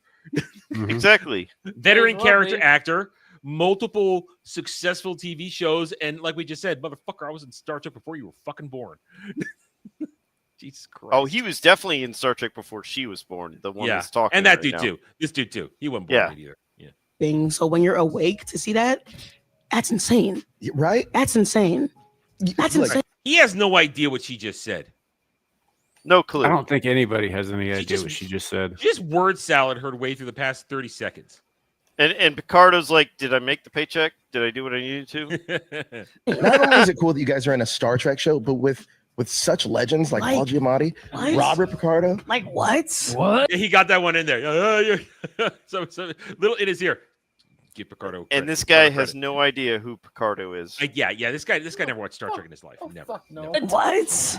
Jesus, look at him. I was pretty jazzed when I first heard that Holly was going to lead us and that Paul was going to play this incredible arc as a villain. He is, mind you, there are only 10 episodes in this season. Yeah, he doesn't give a shit. Honestly, Picardo's probably only in the first episode. If I had to guess, maybe the first or second episode, but I don't think he's in the whole season. Let me see it. Let me see if if it's up on IMDb yet for cast and episodes. I wouldn't be surprised if it. Okay, so I wouldn't be surprised if it's just him making a cameo for the first season or first episode or two, just to get people to watch. Let's see. Robert Picardo. Where are you in here? Hunter. Like I said, Paul Giamatti's only in one episode. Wow. It says only one episode. Oh, wait, no, I'm sorry. No. This isn't right yet. It says Holly Hunter 2 episodes. We know there's 10 episodes, so I don't think they have all the episodes. It only says Picardo 1 episode, so I don't think they don't have all the episodes. It still would not surprise me if Picardo's only in an episode or two. Yeah, well, so we don't know yet. IMDb has not been updated properly yet. He is funny, creepy, scary. As the character in real life, he could not be a more wonderful professional to work with. And Holly, and mind you, Paul Giamatti's a great actor too. He is. These are great acters that have been saddled with shit. It goes back to what I was saying. These people live in a bubble. So they don't understand that Star Trek is not. It's not in the zeitgeist anymore. No one cares about it, but they don't know that, so they're signing up for this shit. I mean, he still goes to conventions and is praised by convention, but you know what's wrong with the conventions? The hardcore nerds who still like Star Trek. Yeah, but when you go to a convention, you're getting basically the equivalent of a blowjob from your audience there. Perfect example. There's a convention in the next couple of weeks going on in Florida. And if I had the time and the money and capability, Brad and I both wanted to go to this. But I can't, but Picardo's going to be there along with Jerry Ryan. I was like, oh, Jerry Ryan's going to be there. But it's the equivalent of a, metaphorical blowjob in front of you. Place. It's like they're getting what the reassurance they need that hey, we're Star Trek's still popular. And that's what I'm saying though. When you go to the convention, the hardcores are there, the people who still love it, and they of course want to see their favorites from the original shows. That's why it feeds into what you're talking about. He still thinks it might be relevant because of his convention circuit. That's the problem. I echo what Noga said. She is unlike any other Starfleet captain you have ever seen before, and has a unique way, I think, of relating to the younger characters, and me as well, me as well. But really the younger characters. She has a terrific way of communicating with them that is unique. I'm also a big wrestling fan. You guys got the man Becky Lynch, Rebecca Quinn. She's going to be joining Starfleet Academy. Talk to me about whatever. Becky Lynch still hot, but that doesn't mean shit to me. That does nothing for me. I don't care. Her character and what she's bringing to the role. She has amazing hair. Like, I just want everyone to be prepared. It's like she's a fake ginger. She may be Irish, but she's a fake ginger. So wait. This is what we're talking about with Star Trek. She has great hair. Oh, fuck God. This is I'm Star Trek. gonna go get a drink. I'll be right back. This is fucking Star Trek. Why are we talking about fucking hair? This is a woman. I know, but Star Trek. I know. Come on. I know. Fucking hair for Becky's hair. What can we say? You should tell, like, what was it like to be on set with her? I mean, I just remember her with her child, her 4-year-old, and her spouse, and just like her spouse. His name is Seth Rollins. He's an active superstar in the WWE. She doesn't even know what she's talking about. Seth Rollins, equally as famous as his wife in wrestling right now. Yeah. Give me a break, dude. Seeing the excitement of everyone taking in the set. But yeah, I mean, I don't know how much we can reveal about what she does in the show, but we love her. You're teasing the show really well because I want to see it right now.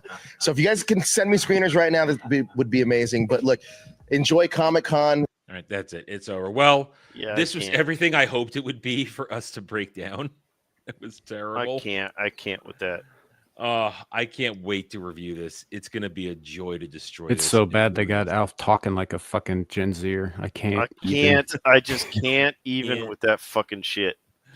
Oh man, it's glorious. It's bad, and I'm on the TNG bridge here. So, well, I'm gonna cause more pain.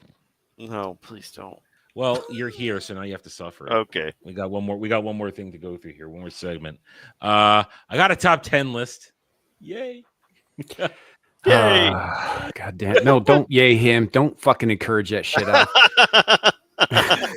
Look at his face. He's smiling. You see, well, I hadn't expected Alf to be here because I've scanned it and I know what reactions I'm going to get out of Alf on this one. Because what I've got for you guys, and we're still with Screen Rant, by the way, because I found both that video and this at the same time this afternoon.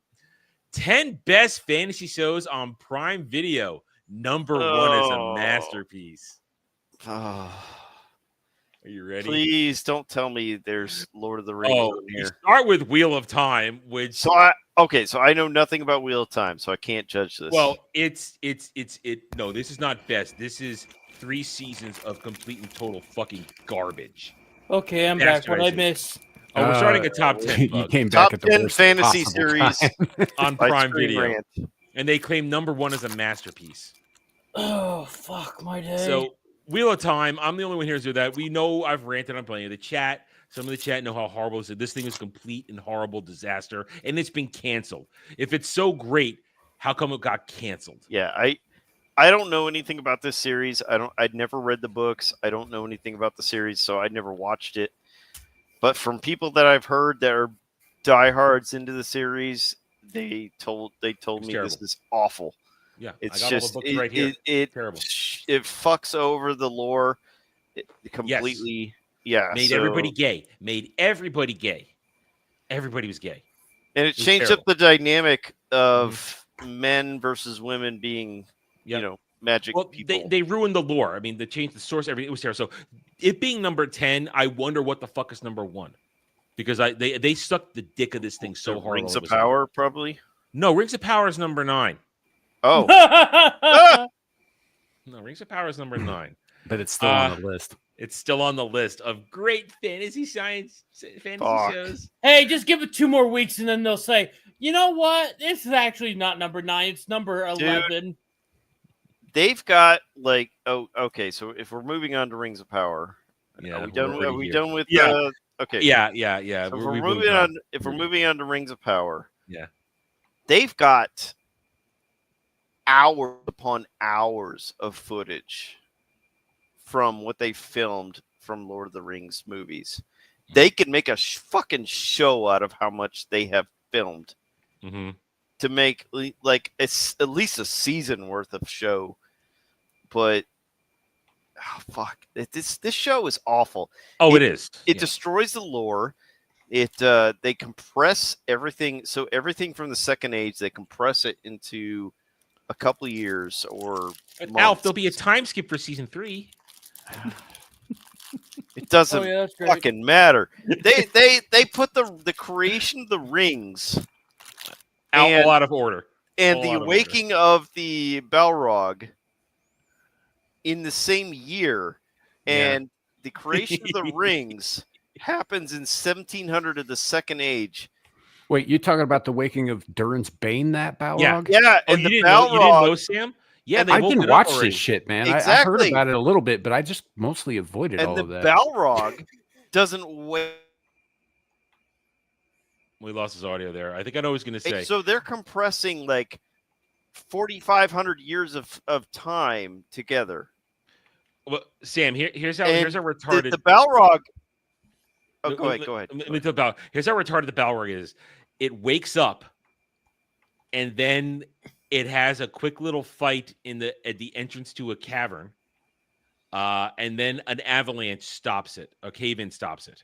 What? And then it just stops. It doesn't bust through. It just goes back to sitting there. Dumb.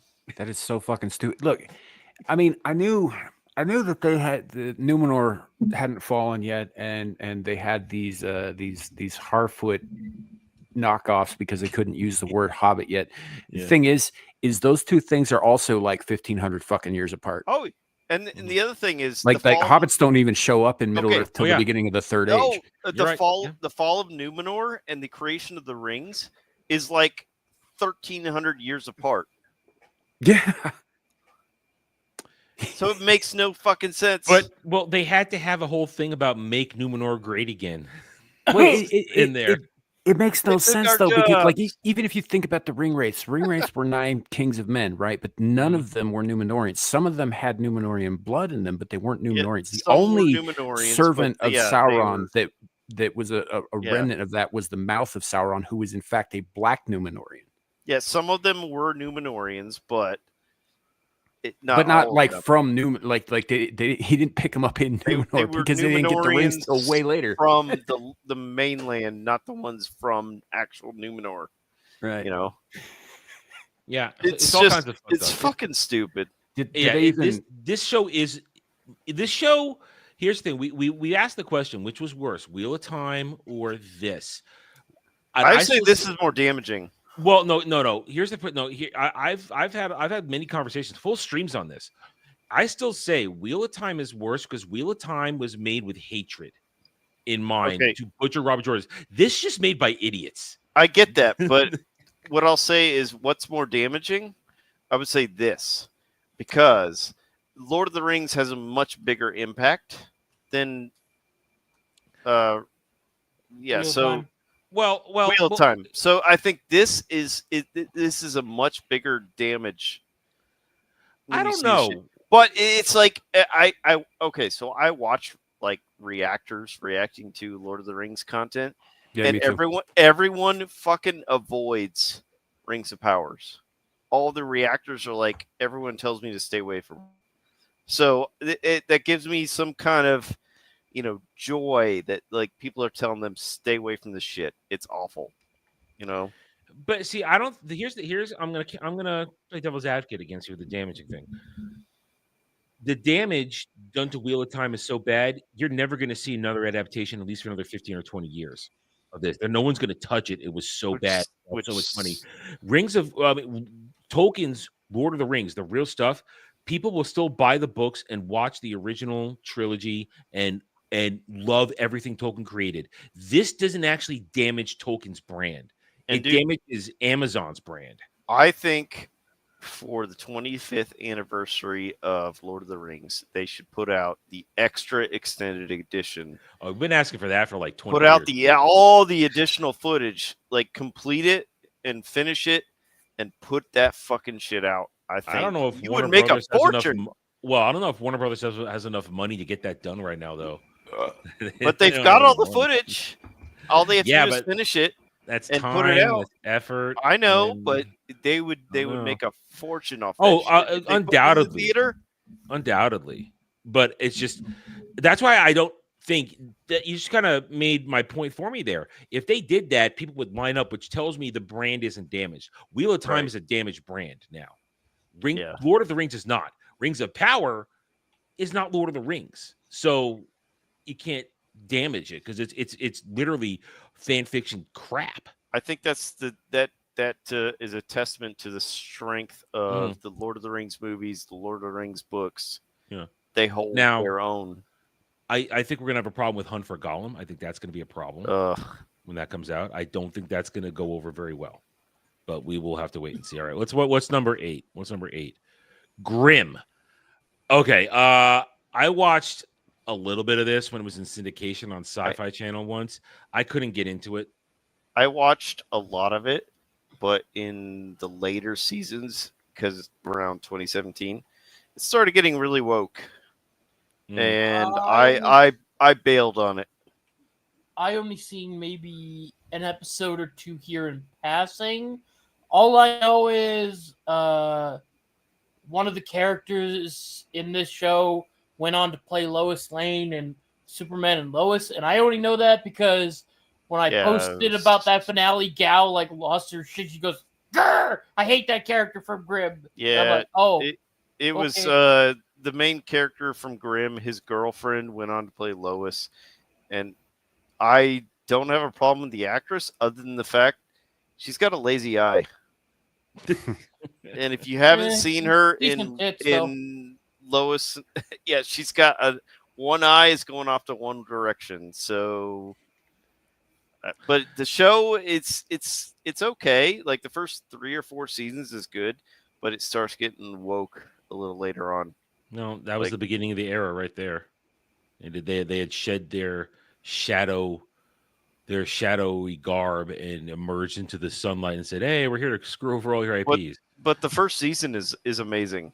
I can't, deny the first season is great. I said I watched a few episodes. It was either TNT or Sci-Fi Channel syndication, and I'm like, I'm not getting into this. I'm not really enjoying it, so I checked out. I didn't pursue it further. But I have heard good things. But if you said it kind of fell off towards the end, then there you go. Not surprised. Merlin, I hated this show. I did not watch this. I did. This is like essentially DEI Arthurian legend, is what it is. Isn't that the one where it has the chick from Supergirl playing Morgana or something? Yes, she played the chick who played Lex's sister in Supergirl did play Morgana, but you had Black Guinevere, who in the end is Queen of Camelot. What? When Arthur dies in not the normal ways. I mean, it's a whole bastardization of everything. This show is terrible. I don't care if you had wait. Arthur dies? Yeah, Arthur dies at the end. Arthur doesn't die in Arthurian legend.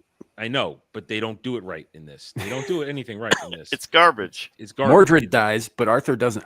They take Arthur mortally wounded to Avalon and put him in stasis for So ever. my wife watched this at the time, and I watched a little bit of it with her, and I was like, "This is garbage. The acting is awful. The actor that plays Merlin is not that good. No, I just like, you know what? You watch this, I'm done. I'm out." Yeah. I mean, here's how bad it was.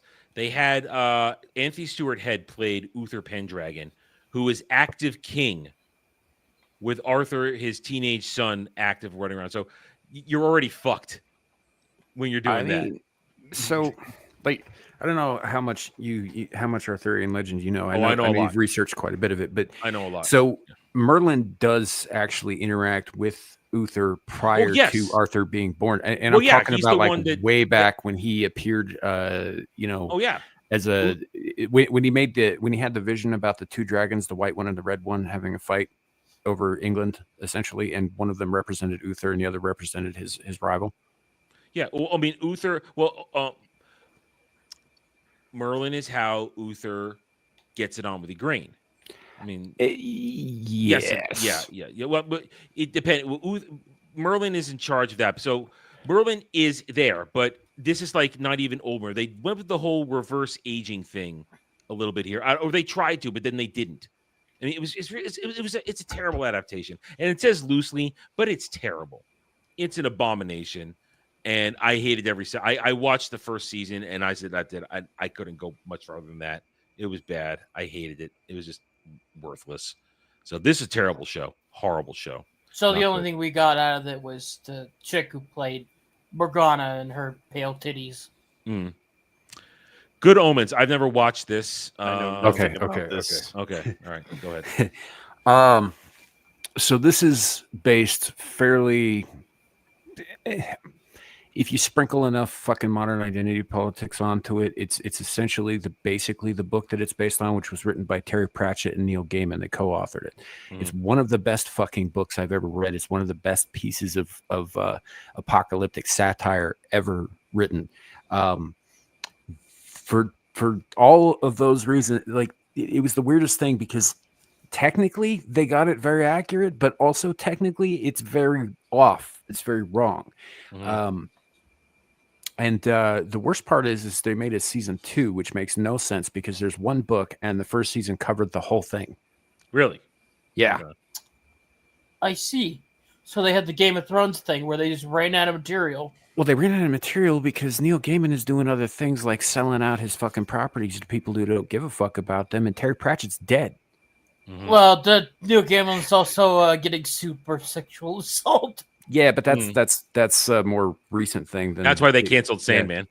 Good Omens came out, and of course I watched Good Omens because I'm a fan of Terry Pratchett. I've been a fan of Terry Pratchett for a long time. I also like quite a few of the things that Neil Gaiman wrote back in the day. I think he was a good writer. I think he went nuts, and it sounds like he might have done some things with his nuts that he maybe shouldn't have. But more than his nuts, from what I've heard. Right, Yeah, but the point is the writing was good in a lot of these cases. I know nothing about this, so I can't judge. From what I understand, for season 2, they just wanted to have Tennant and Sheen be gay together in that. They wanted to have Tennant and Sheen back at all, honestly, because their chemistry was one of the best parts of the first season. Right, and it wasn't a gay thing; it was just they were friends. Right, the whole thing revolves around. So essentially, Sheen plays a demon and. Or Sheen plays an angel and Tennant plays a demon who have been around on Earth since the garden. Right. Tennant was the snake. Sheen was the angel with the fiery sword at the gates of Eden when they got kicked out, kind of thing. They've been around for fucking ever. And it's all part of the plan, obviously. Like heaven and hell have decided they're going to, do this apocalypse no matter what. And these two have been on Earth so long that they went native and they kind of started to like it. And so they team up to kind of prevent the apocalypse. It's hysterical. And they're very, very good in those roles. It just, the show's a little off is all. Well, like you said, people seem to voice like season 1, but I've heard nothing but bad things about season 2. I haven't seen season 2 because I refuse to acknowledge that they fucking went ahead and wrote more that and they're doing a season 3. They're doing a season 3. Why? Why? Kidding me? The main character besides those two is the fucking Antichrist, right? And he just becomes a normal boy at the end of the first season. What's the reason? I don't know. Okay. All right. Go on. Moving on. Penny Dreadful. I tapped out of this thing halfway through season 1 when they had. I don't. I tapped out of it when they had. What's his name? Dorian Gray? No. Well, no. When they had Dorian Gray, buttfuck. What's his name's character? Buttfuck. Yeah. I don't think I got that far. Yeah, that's when I tapped out. What's his name? He was, Josh Hartnett's character. When they had Dorian Gray, when Josh Hartnett got gay with Dorian Gray after having sex with Billy Piper. I was like, okay, I'm okay with that. But then it's like, no, now I'm gonna have sex with Dorian Gray. I was like, you know what? I'm out. I'm out. Yeah. First of all, I can't handle this. Josh Hartnett's character, I forget what the pseudonym he's working under for like the first season or whatever, because it is a pseudonym. It's not his real name. His real name is Lawrence Talbot. He's the fucking Wolfman. Yeah, I know. He's the Wolfman. That I know. Yeah. Right. And that was weird. That was weird, but I mean, it's not out of character for Dorian Gray. Not out of character for Gray, but his character. That my problem. No, I'm not talking about Dorian Gray. I'm talking about Josh Hartnett's character. It's like he has been heterosexual for like 4 episodes now, and suddenly he's going on the down low with Dorian Gray. Why? Yeah. Why? And that's when I realized this. That's when I realized, you know what? None of this feels right. I'm not watching this anymore. I'm out. I mean, I'll give you that. There was some weird sex stuff sort of like shoehorned into the show that probably didn't even need to be there at all. Like, you didn't like the Eva part Green where was smoking hot in it too. That was the problem. Well, you didn't like the part where Eva Green was getting railed by the invisible demon? I mean, that part was kind of hot, but You know, look, she was naked for like a half of that show. I'm not Yeah. going to complain about that shit. No, I'm not. But there are other things in it that are unbelievably good. Like Rory Kinnear's portrayal of the creature, Frankenstein's monster, is one of the single best on-screen performances that I have ever seen of that character, ever. And Timothy Dalton. Yeah, Timothy Dalton was really good in it too. Yeah, Timothy Dalton's a great great actor. But I just checked out after the gay sex. I was like, yeah, no, I can't do it. Yeah, but I mean, it was that like- time. Everybody was Yeah, I doing gay know. sex. But it's like Not everybody. I wasn't. I want to say it was around that. I think it was around that time frame, the 2015, 2016 time frame. They started putting gay sex in every show. Mm-hmm. Yeah, and I was uncomfortable with it. Do you remember? And I was too. A Netflix show called Sense8. I skipped that one. That's JMS, right? Yeah, it was a strange show, and there was a lot of good I could say about it, but that was one of the things is they took essentially it's 8 people across the world who have never met, who all kind of share minds and skills and shit as if they're like one person. They're like 8 people in one kind of thing, and which is an interesting concept. But the weird part is that some of them were gay, some of them were very straight. One of them was a tranny, played by the way by Jamie Clayton, who is the new Pinhead.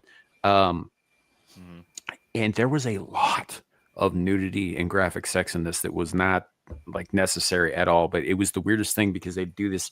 Like one of them would be sleeping with the gay dude in Mexico was sleeping with his boyfriend while the German dude was like jerking off in Germany, and you know somebody else was sleeping, and the whole thing turned into this like weird mental fucking orgy with each other, which were really themselves because they're like one soul split into 8 bodies. It's a weird fucking show, and that came out around the same time. There was a lot of that. I remember when it came out, and I said, "I'm not watching this."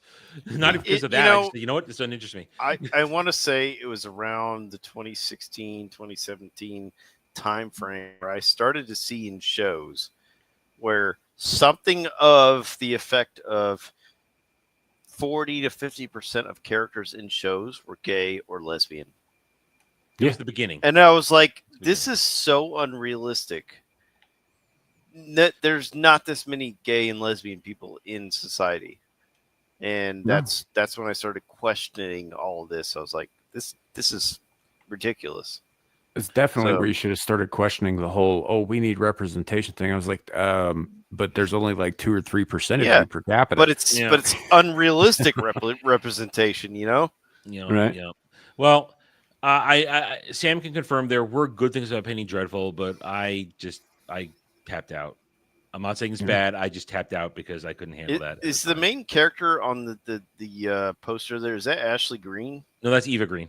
Eva Green. Eva Green. That's the name I was thinking of. Yeah, she gets used and abused and possessed and fucked by everything from a demon to like Dracula. She goes through it. I wouldn't mind using and abusing her. Beautiful woman. Yeah. All right. Teen Wolf. Never MTV, watched it. Never. They say CBS. No, it was fucking MTV. Don't give me that CBS shit. Okay, that was MTV. I never watched it. The Teen Wolf, the original Teen Wolf movie was a comedy. Michael J. Fox. Yeah, it was comedy, a comedy. And the second one also still a comedy too. Yeah, and they turned it into fucking teen drama. It's like, you know what? It's stupid. Yeah, I never watched it because I didn't watch MTV shows, and I was never interested in. Now, of course, it ran its course, but I heard that it was one of those shows they kept power scaling everything and kept making it more insane, is what I heard. I mean, from what I understood was like, I don't know, the tail end of it. Like one of the characters was just literally summoning like ninja demons and shit. And I mean, I don't know what the fuck they were doing. Here's what I remember hearing, that one of the antagonists was a pair of twins that combined to make a super werewolf. Fucking stupid. They tried to make it a dramatic, like serious show based on a comedy. This is the stupidest shit I've ever heard. A comedy that spawned a Saturday morning cartoon show. Yes. On CBS. The Teen Wolf cartoon show. I remember which that. I watched. I watched that. I enjoyed it. I did too, but it's fucking comedy. Yeah. So this is not this hasn't aged well. Nobody remembers this show, from what I can tell. No one gives a It shit. faded away. It faded away. Yeah. All right. Undone. I don't. What the fuck No, is well, this? what the fuck is that? Never even heard of this. No, I don't know. It's on number 3. Okay, Never these heard people of are it. paid off. Moving off. It's Screen Rant. What do you expect? Moving on. Legend Oh, of Zelda. No, fuck this shit. Yeah, I don't Thi- know thi- anything about this. This is the most poser of poser fantasy tabletop bullshit in the world. Yeah, I can't. Like, it's just it perpetuates like the current trend that they do anytime they want to do fantasy. It's all got to be like a bunch of stupid misfits, like Guardians of the Galaxy their way through it without any like. There's no serious tone to it. There's no like. It's everybody's got to be a joke. Everything's got to be a gag, and it's just no. Yeah, I can't want talk nothing to to do with this. What I'll do with it. Yeah, fuck this show. Fuck it's that breed of fake fan bullshit, is what it is. It's not just that. It's just the show itself. It's just that pure like wannabe. We gotta do Guardians of the Galaxy. We're not gonna take the fantasy thing seriously. We gotta have a joke about it every 2 seconds. Yep. All right. Now they claimed the first number 1 is a masterpiece.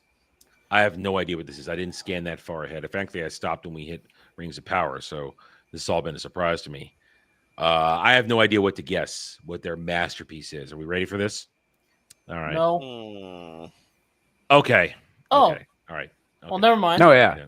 You know what? Okay. I'll take that. Okay. Yeah. That's a great fucking show. That's I've legitimate. never even seen an episode, but I'm okay with this. And Oh, you I should, would dude. I would even take the later series, the 80s and 90s series, whatever it was. But yeah, There was a movie in the 80s that it was a 4-part anthology series where they just redid a bunch of the old stuff, like they did Terror at 20,000 feet, but with John Lithgow instead of the very young Bill Shatner. Very young. And then they did. There was a rebooted series in the late 90s, early 2000s that had Forrest Whitaker hosting.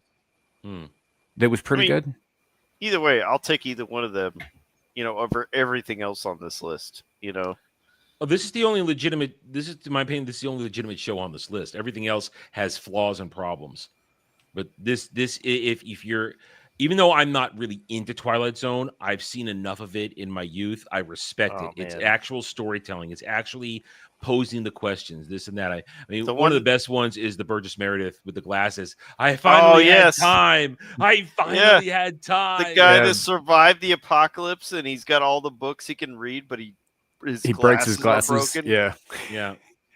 Yeah, that was pretty good. That one, Eye of the Beholder, about the chick who gets plastic surgery and everybody's freaking out about how hideous she is, and you never see anybody's face till the end of it. Even though she looks like she has a perfectly normal face, everybody else is freaking out, and then you find out they all have like these weird twisted pig faces.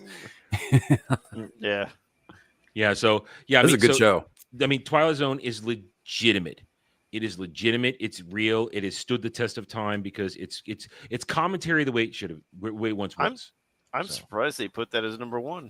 Honestly, well, it's on. The whole thing is about things on Amazon Prime, so it's whatever the list was, and very narrow. But 9 of these shows, most of these, to an extent, have major flaws, whereas this does not have flaws. No. This is legitimate. It is a real franchise. It has stood the test of time. It holds a place on the shelf of good science. I wouldn't so much call it fantasy. I would call it Twilight Zone more science fiction. If Twilight Zone hadn't been successful, you would like the anthology series would not be nearly as prevalent as they are. It was maybe not the first, but it was certainly the first one that got any notice. Yeah. So all right. So Screen Rant did land well with the last one there. We give him that. All right, that was a good one. As always, you guys may hate it, but we do generate good discussions. Top 10s No, Adam, you mistake it. It's not that I hate the top 10. It's that I kind of hate you for the top 10. Oh yeah. I love it. Anyway, all right. So we are over 2 hours. We're gonna wrap it up then and go about our business. Bug, what's up with you these days? Not a whole lot. I'm on Mellow Mondays, Ballbusters, pregame, the pub, sandwich, that kind of stuff. usually find me on the Twitter and the YouTube, just doing my usual things, screaming artistically over whatever is going on. Video wise, I don't know. I don't really have anything planned out. Maybe I might do a game stream depending on what game I want to play. Also, still working on the comic. Look at art and background because that's what it's there for. And that's all I got. Okay, Sam. I haven't decided yet. I might do a Lies of P stream after we get done here in a little while tonight. I'll definitely be doing one tomorrow, probably Wednesday and maybe Thursday as well, because I'm fucking addicted and it's depressing. But otherwise, next thing up I got planned is Abyssal Musings on Friday on my channel. Beelzebub right after that over on Devil's channel. Screaming into the Void on Saturday, probably over on Amir's channel after that. And I guess since we're only doing this every other week, I won't be here next Monday. Yep, every other week. It works best for me that way right now. Alf. So tomorrow, 2 p.m. Central, I'm going to be playing Subnautica Below Zero, and then tomorrow night at 8 p.m. Central, I'm going to be playing some Doom Eternal. I think it might be my last stream of Doom Eternal. I'm close. I got the last 2 bosses ahead of me. Is that the main story or the DLC?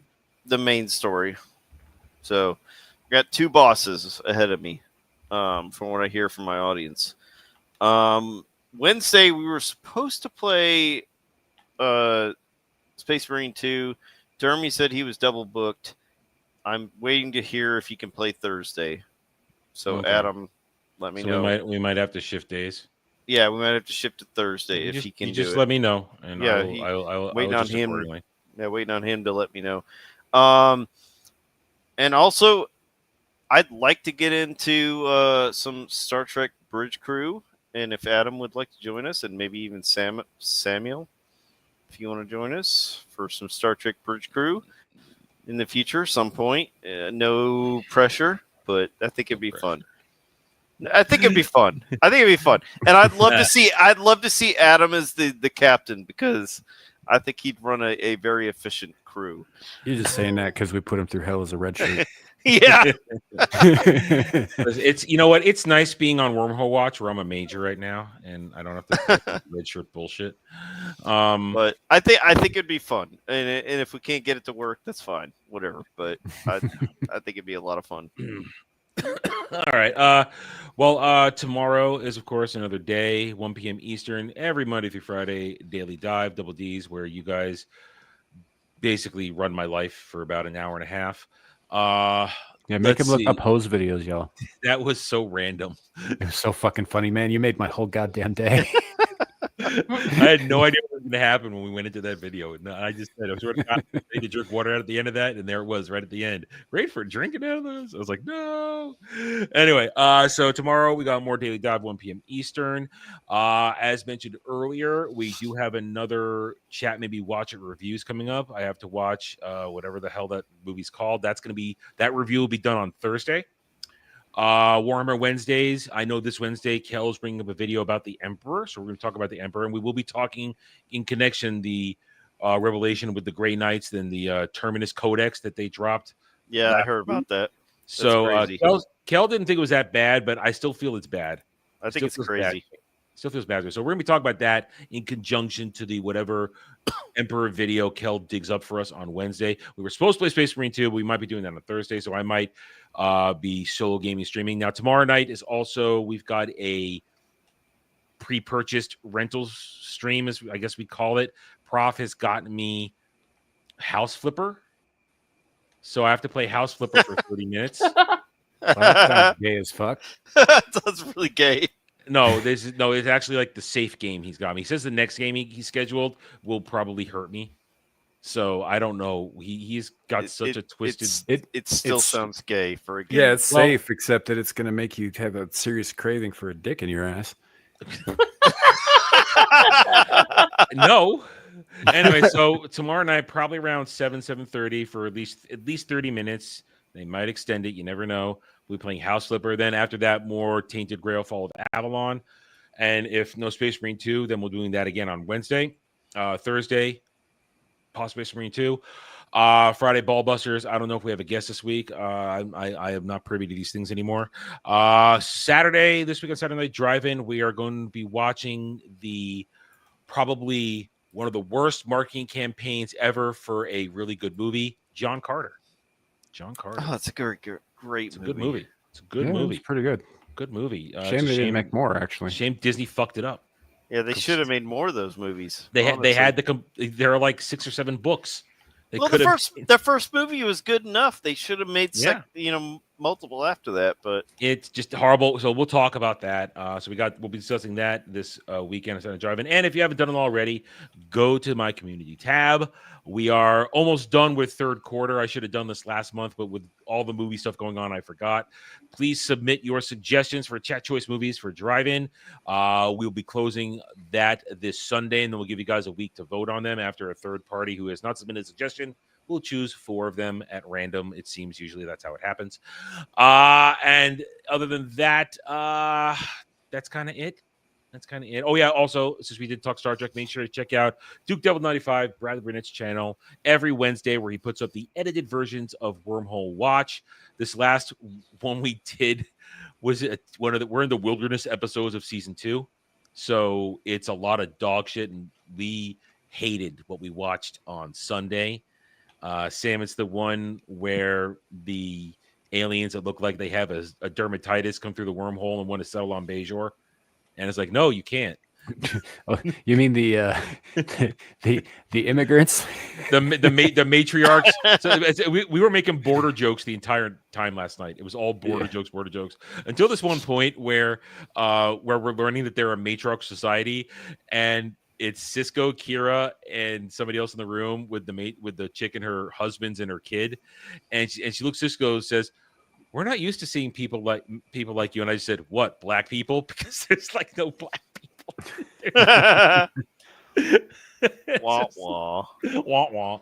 But anyway, so other than that, though, we still tried to make the best of it. But we're until we get to Blood Oath in October, it's going to be a long, difficult stretch of episodes. But we will soldier through because the good stuff is coming. The back half of season 2 is where everything picks up steam and it gets great, and then evolves into one of the best television shows of all time after that. So stay tuned for that. Check out Brad's channel Wednesday when he gets the edited version up. Other than that, thank you everybody for joining us tonight. We appreciate each and every one of you hanging out.